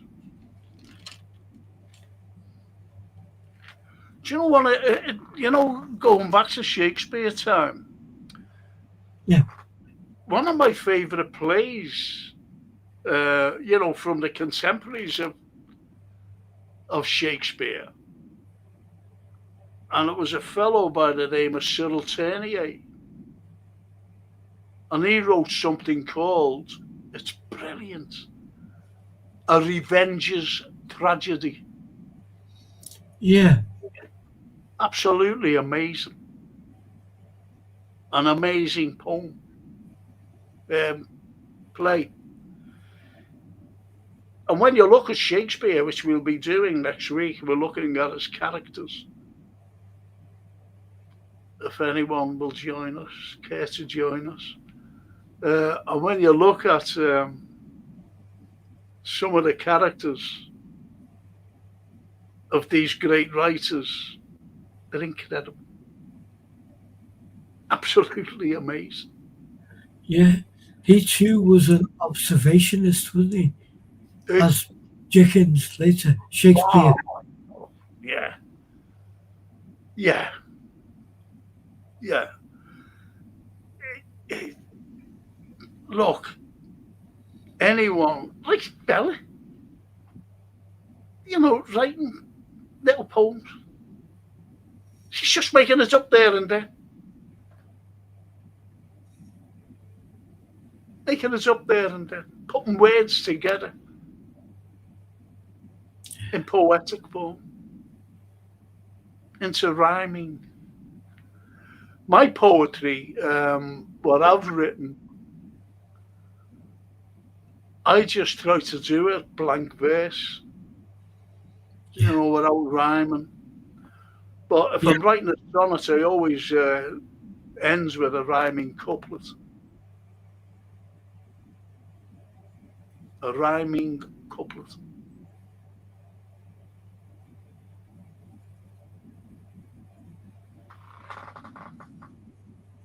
You should really complete our series tonight, really, with the here and the loss. You wrote a beautiful poem, which you recited a couple of weeks ago. Oh, me? You did, yes, which ties in emotionally with the one you read tonight. Because, sorry, go on. Just to say the poem tonight, To His Love. Yeah. Yeah. Yes. Distant Hearts, I wrote, didn't I? Yeah. It's one of those things that, you see, I'm the type of person who writes something. Let me see. I've got them all here. And it's like Halloween. I wrote Shadows of Ghouls and Spirits, and it was for Sophia. That's right. Loved it. And Blank Paper. Paper. Loved that, because I don't think there's any of us out there, writers, poets, artists, musicians, who have not faced that terror of looking at a blank piece of paper and thinking, where do I start? What do we do? What do we put in? Well, And, I wrote a poem. The first, I'll just give you the first stanza. And I wrote this, and it was summer.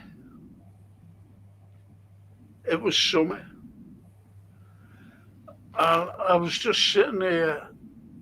I was sitting downstairs, actually, trying to get some vitamin D on my stupid face, sitting there like, and I'm thinking, what I listen to are bees around me, because I'm sitting by the bloody bin shed.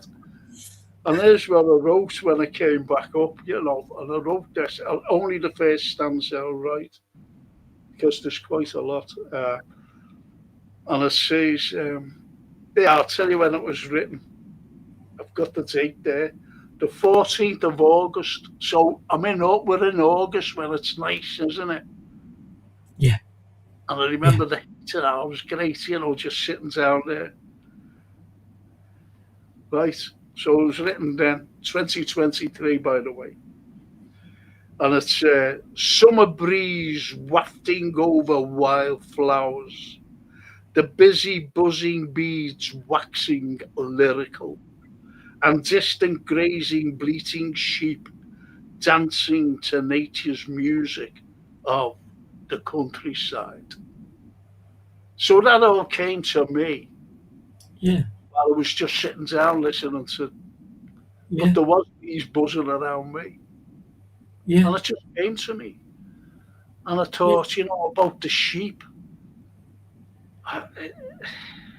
No, that is such a connection to Blake and to that kind with Blake's thing was at the birth of industrialization when things progressed, the world was going to be made better.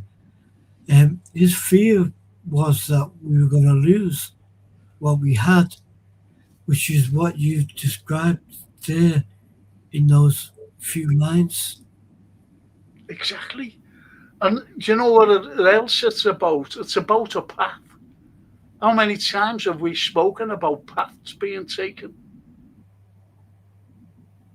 Do we go down the right path or the wrong path? It's up to you where you Yeah, go down. It's up to us as an individual, as a human being. What path do we take? yes, And where I've got here on this particular stanza, on the same poem, by the way. And you know what? There's no title. I haven't got a title because I just came up and wrote it. And this stanza says, the rolling hills and winding paths, staring me blindly into the valley. Trees of every shape before my eyes, displaying foliage of beauteous green. beautiful, beautiful. So it's the winding path. And as it says in this one, the winding path becomes longer as I stroll through the dusty path. Early evening summer mist descending, larks singing their last songs of the day. That's life, isn't it? You're writing about life. It's Writing not. about life. It's not just a walk through the park. Beautiful. I love it. I I I I, I feel such a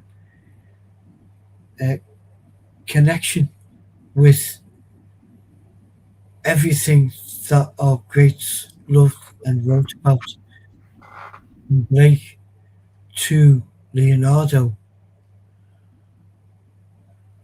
That's the real world. The real world is not pretense and glory and how many billions you and I have got in the bank, Oh, yeah, which we answered in one line, none. But no, it's it's that walk, it's that path, That's the real life. It is. It's the life of everything. It's the walk of life, isn't it? Yeah, yeah.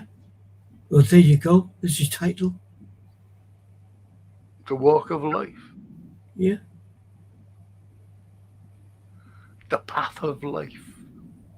path. Yeah, path of And life. Bella says, "No, that's come through. I don't know what."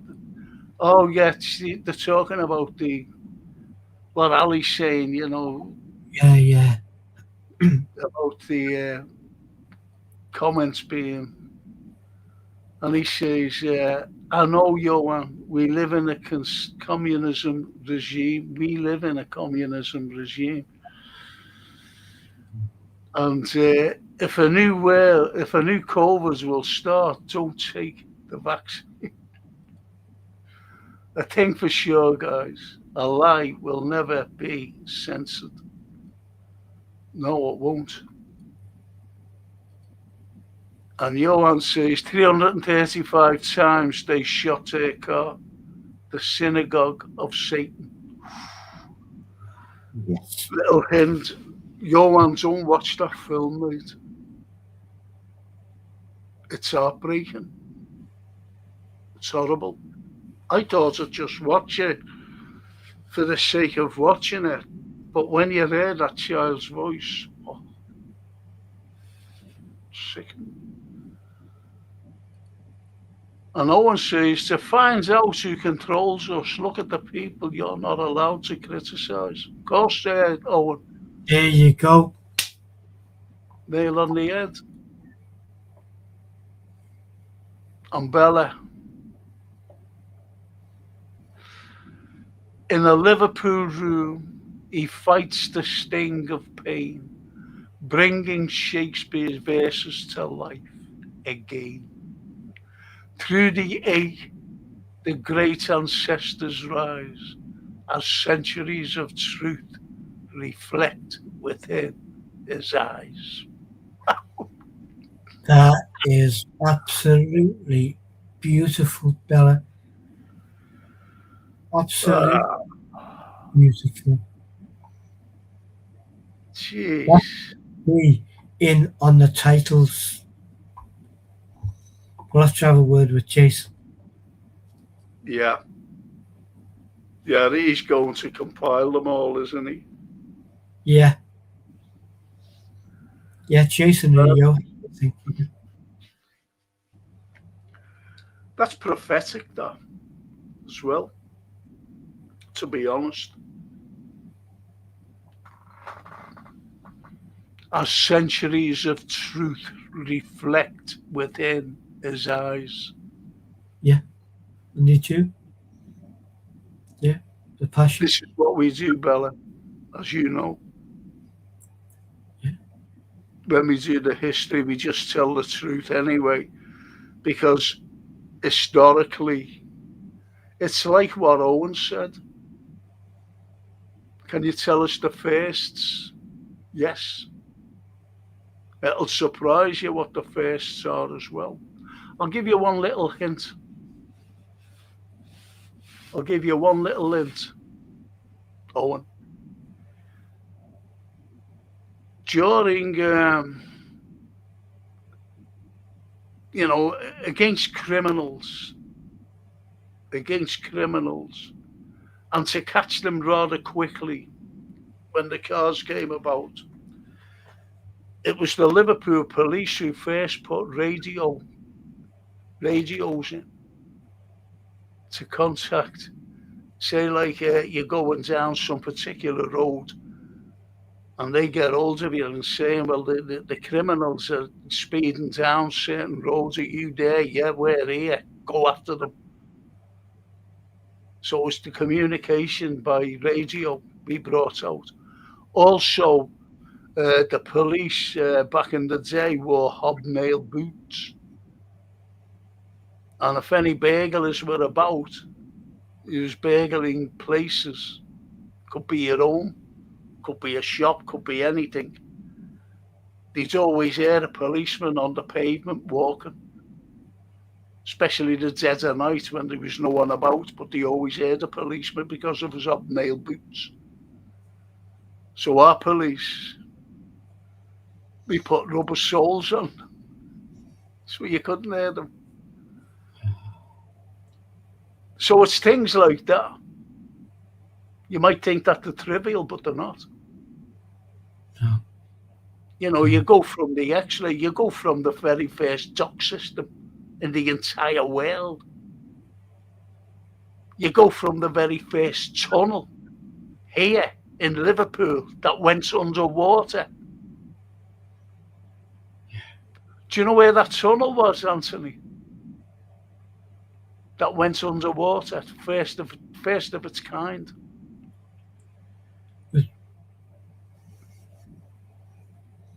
The Birkenhead Tunnel? Yes. Yeah. From James Street to there, Hamilton Square.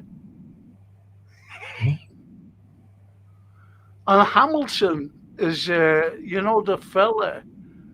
It's not lazy Hamilton, Mr. Hamilton. What's not him? Did you know that? People think that it's Hamilton.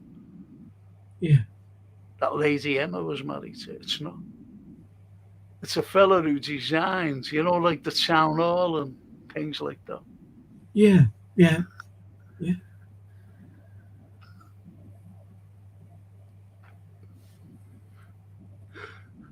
I always remember it from my readings as Hamilton Square Station was like a flagship train station when it opened, because it was traffic coming from both sides of the river. And it was Wilfred Owen's father who was appointed station manager. Really? That's what brought them to Birkenhead. Yeah. Yeah, he came from Oswald Street, didn't he? Yeah. To tell Wilfred. His mum wasn't too impressed with that, but still a remarkable. One of the great romantic poets, who was a parish priest there. Yeah. He hated Liverpool. He was the parish priest of St. Francis Xavier's. Gerald Manley Hopkins. And he was Welsh. Welsh. Gerald Manley. He hated Liverpool. Look, you, Bloodman. Here's a question for you. Off Johan. Oops, what have I done? Oh, it's a whopper for you. It's a comment to you. Right. Do you want to see it? Yeah. Do you want me to read it out? Bring it on. Whoa. I've got a good lawyer. Mr. Brown, have you watched The Outsider yet? No, Johan, I have. Useless. Johan, useless he is. Guilty as. I've told him to. I've said, look, watch this. Yeah, I will. I will. See, he comes out with his Irish accent. I will. I haven't stopped. I've watched one thing. Frank has put me on to all sorts. I watched one thing, which was Bright Star, which is the film of the last years of John Keats's life, which is made by an Australian lady, Jane Chapman, which is a sensational film. I loved it, but that's the only thing I've watched. You're useless indeed. I'm trying to get something. I've had it at playtime, haven't I? What? I've had it at playtime now. That's it. You've You're a had disgrace, Mr. Brown. Johan says you're a disgrace because you haven't watched it. That's why he says, have you watched The Outsider yet? No. I was honest.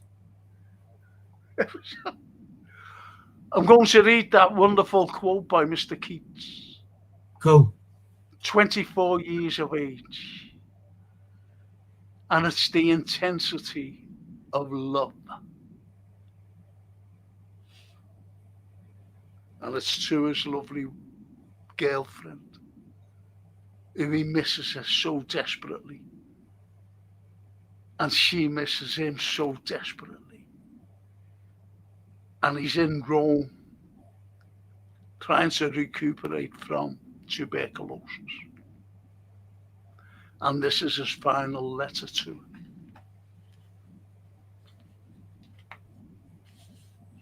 I have two luxuries to brood over in my walks: your loveliness and the hour of my death.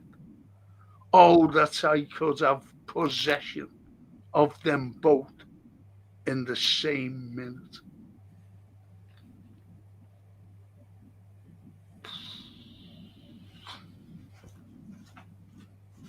Could you imagine her reading that after she's just been told that he's dead? A month after Passed on, he and gone. she receives that letter, Yeah. the last letter to her. Devastation. And this is the thing that we with falseness and false testimony, what was happening is that the so-called experts and biographers at the time were saying she was cold-hearted.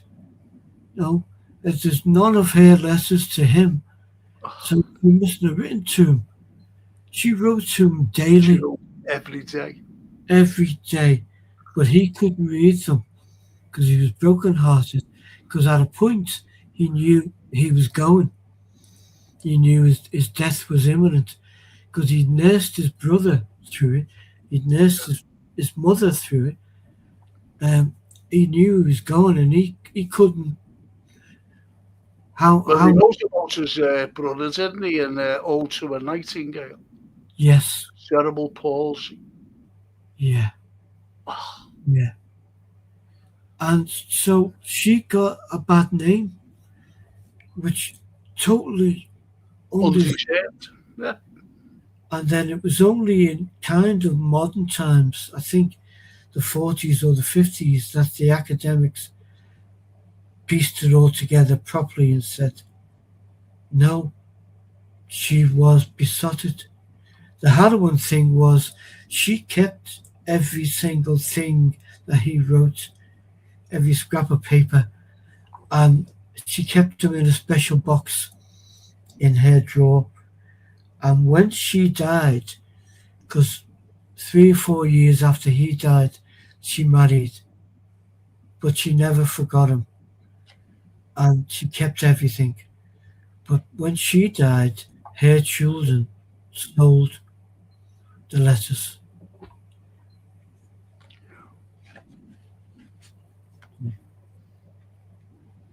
But in a way, that's good because we've got them.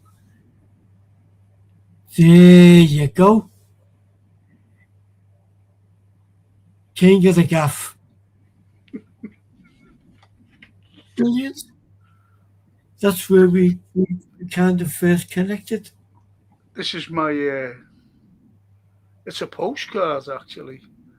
And it's my old church, the interior, Wow. where I was like baptized and things like that, and went to school, and all Italian marble. Oh, my word. St. Joseph's. Isn't that just stunning? The pulpit was unbelievable, all Italian marble. And look at postcards, I didn't even know. But I used to collect postcards. Still got them as well, you know. It's like that one, this postcard. See, I've got lots, right? Yeah.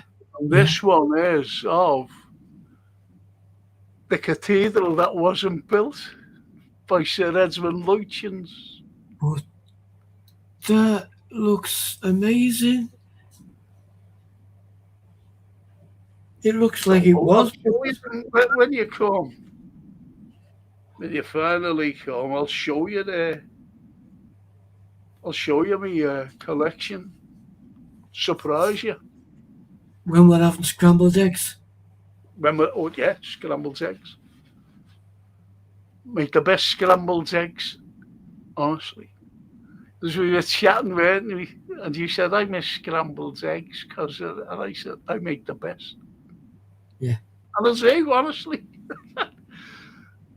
even if I say so myself.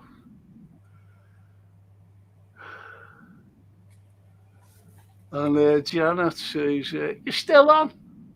Finishing now, Janet. We have been out yet. We just come back for the rest. Yeah. And Joanne's laughing at you because you haven't seen it. You've had it at playtime. So when you go for your supper, of course we do, Janet. Finishing now. Yeah. Exaltation is the going of an inland soul to sea, the past, the moorland, and the headland into deep eternity. That's a quote or something from Emily Dickinson. Yes. Bred as we are amongst the mountains, does a sailor understand the divine intoxication of the first league out from land? And on that note, just got to say a big thank you to that Got Painting Services, who sponsor all the pods, every pod that I do. They're fully time served, these lads, fully insured, just in case anything goes wrong. If you're an NHS worker, if you're an elderly, just call them in because you get a special discount. Even if you're not one of these, just call them in and get a quote without any obligation whatsoever. Please don't struggle. Get these lads in. That's Gap Painting Services, the sponsors of the Frank Carlyle poddies. Yeah, all of them. All of them, yeah, every single one.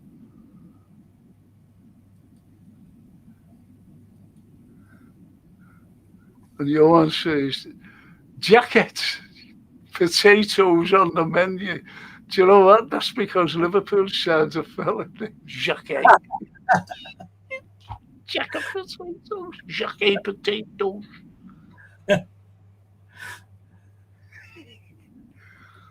So I'll be back on Friday with all the current affairs, what's going on, unfortunately, throughout the world. Whether we, I don't know. I'm just a sad bunny, unfortunately, about what's going on. Like Anthony, like you, all you wonderful people out there. And Johan, thank you, Frank, Mr. Brown and Legends. Great show and comments tonight. Have a great night, everyone. See you on Friday, Frank. Thank you. Thank you, Johan. You're a good man. Mr. Kindness. We mentioned him today, didn't we? We did. We did. Yeah. Did you hear that? Did you hear that then? Did you hear that, Johan? Did you see the way he came out with his Irish accent? We did. We did. You're not by yourself I'm talking to. And that's when I phone him up, he goes, Frank, you're not by yourself I'm talking to. I go, yeah, it's mystery. Would you be a drinking man, Frank? I mean,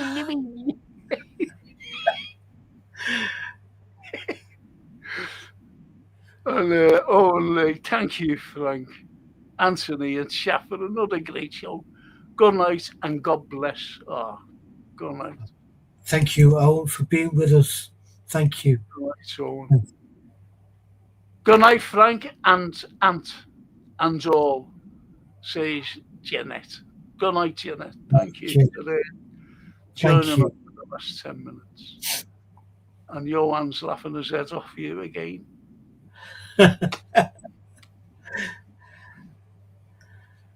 Oh, well, we like that. Yeah. He's a good people. And Johan, he's in India.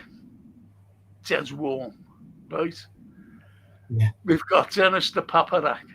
He's in Tampa. Yeah, in the flip flops and the shorts, getting warm. Kicking the alligators.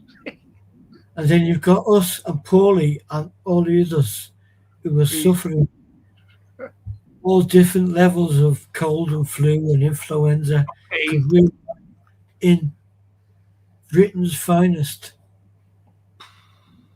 Yes. But, you know, we wouldn't get the trees growing without the rain. No, we wouldn't. That's why what is it, this country? The green and pleasant land. I'd rather have brushland, to be honest, than be in the warmth. Yeah.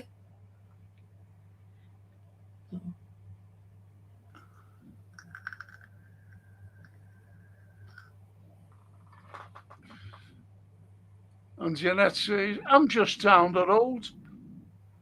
Oh, you must be with your daughter. Yeah.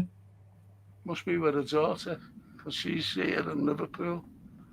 And Bella says, Franco, if you made a list of what Liverpool did first for this country, I think people would be very shocked how great Liverpool really is.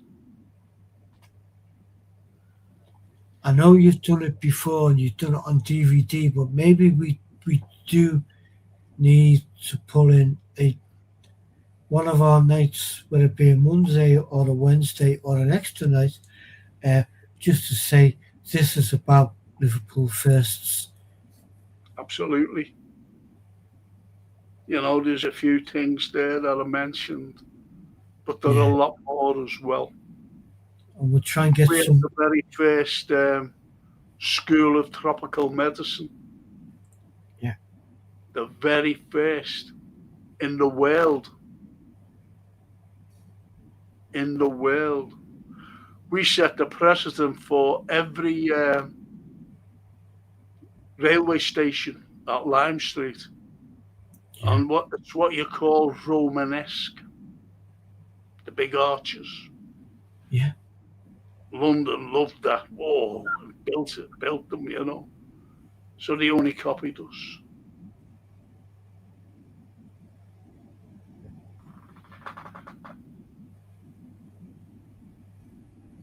We should do that. We'll liaise with Jason, get some images and stuff. And Janet says she's a dog sitting in Prescott. Is that a fact? There's a lovely Lauren Bianchi. Good evening, Frank and Anthony. Oh, good evening, Lauren. Lovely little Lauren. And we're finishing now, Lauren, sweetheart. Finishing now. But you'll be able to catch me on Friday. I'm not doing anything tomorrow. I'm going to have a rest. Good.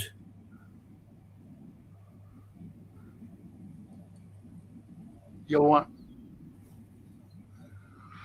I know you've mentioned it before, but the first Chinese community established in Europe was in Liverpool. Yes. Yes, you're right there, Johan. You're so right. And I'm going to tell you something else I'm going to leave you with. We had the very first public cemetery in the entire world. Public cemetery. Yeah. Because people were just buried in churchyards. And, they become full. They went, we got to do something. And they went, well, what can we do? So they went up to Everton Road. And they went over there and they consecrated ground. And they said, we'll bury people here. So they went, yeah, all right. And do you know what it was called?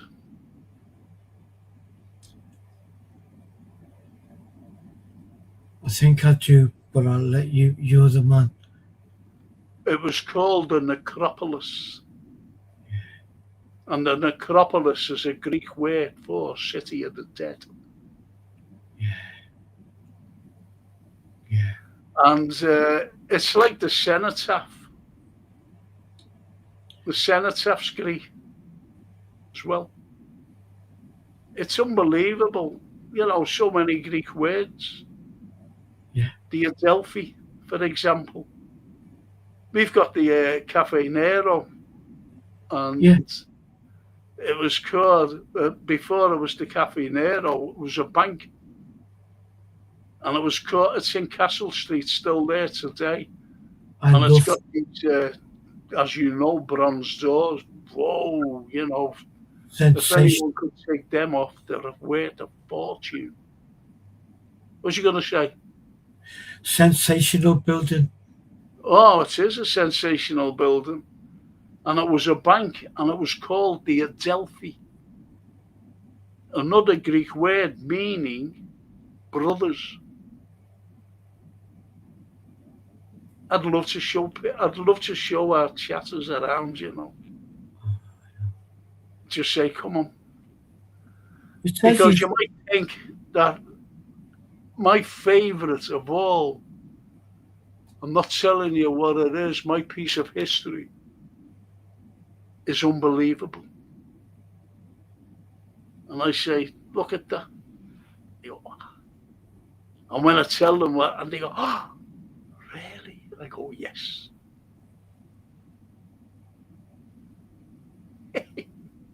This is near that building we just described, because that area, just like 50 yards or 100 yards of that area, shows so much, doesn't it?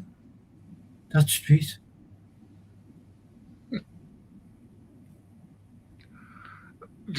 Yeah.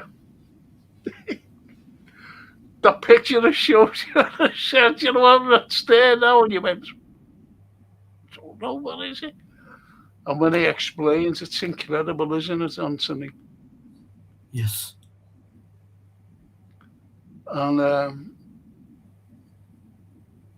lovely Lauren says, okay. Good night, guys, because I said we're finishing now. We are, but thank you, Lauren. Frank's back Friday. I'm going to see if I can get a pass for Monday. Bella says, good evening, Lauren Bianchi. And she says back, hey, Bella. I love it when they let answer one another. Yeah. And Janet says, go for it, Frank. And my daughter lives near the Anglican Cathedral. Oh. So it's lovely up there. Yeah. John Lennon lived up there, didn't he? Gambia Terrace with Stuart Sutcliffe. Well, yeah. Yeah.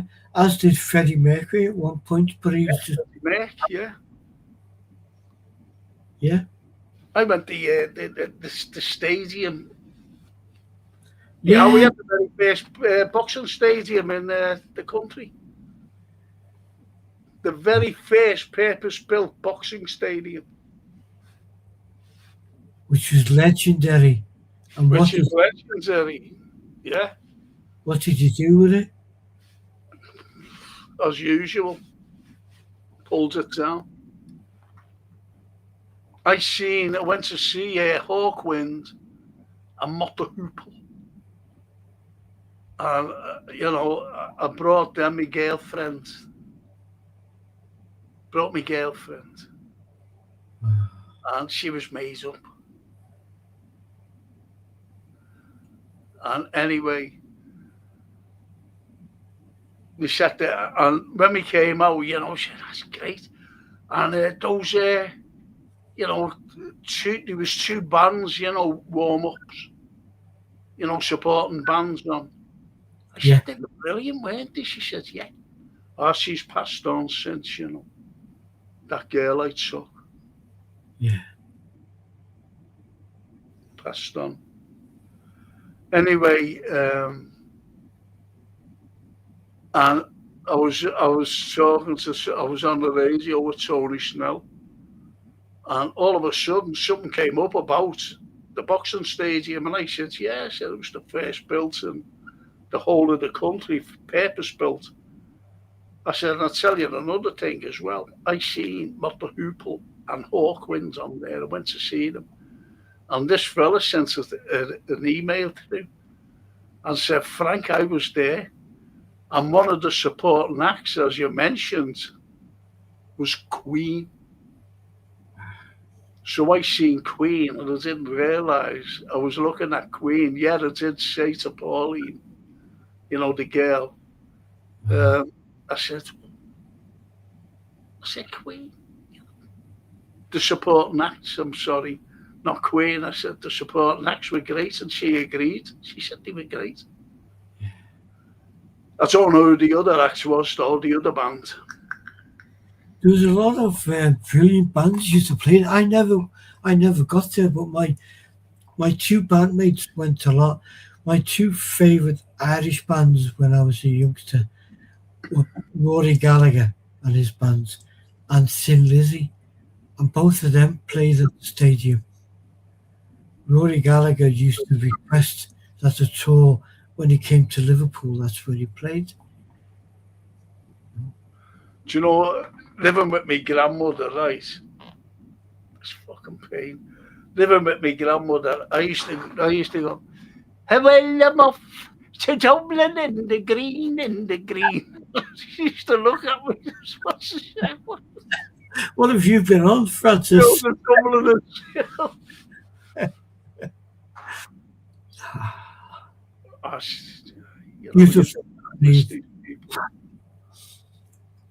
She used to talk that I was shocked. Well, I'm off to Dublin in the green. That's the beauty of memory and song and Irishness. Yeah. The Irish built everywhere. They built the canals, they built the railway, they built everything. Without the Irish.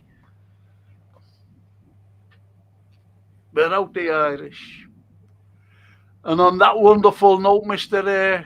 Brown, I'll say thank you. Thank you, Frank. We've got to thank Jason Pennington. We have. He's our backbeat. Yes, and he's got a day off tomorrow because I'm not having a pod. Oh, he's going to theatre, isn't he? So he'd be made up for that. He doesn't have to rush back. He's a bloody nuisance, isn't he? He shouldn't be going to theatres and enjoying himself, and he should be stuck up. He'll give us something to talk about next week. I may well give you a ring tomorrow afternoon. We've got a meeting at the Port Sunlight to do with what go away. Have you? Tomorrow? Yeah, tomorrow morning. Yeah, I'm not sure what time it finishes, but whatever. But if you're up for it, I'll give you a ring before you cook your scrambled eggs for tea. and we'll have a chat. Then you can just chill. Yes, yes. No, give us a ring. Let me know, please, because and don't say you will and you won't. You always say that to me. I'll give you the ring, and I go okay, and I'm sitting there waiting. Only if I get stuck with something else, or Yeah, you know, you shouldn't say it. as a very rarity, I down the whole bottle of grouse and fall asleep on the couch. Do you know God, what, ladies and gentlemen? He said to me one day. He said, I'll give you the ring at 8 o'clock in the morning." So I said, "Yeah, okay." And I was waiting for at 8 o'clock in the morning, and right through the night, never got a ring off him. well, you And he made an excuse that he had to go been to hanging off the farm, and buy a couple of turkeys and chickens, albeit he's a vegan. sell me cabbages. Yeah.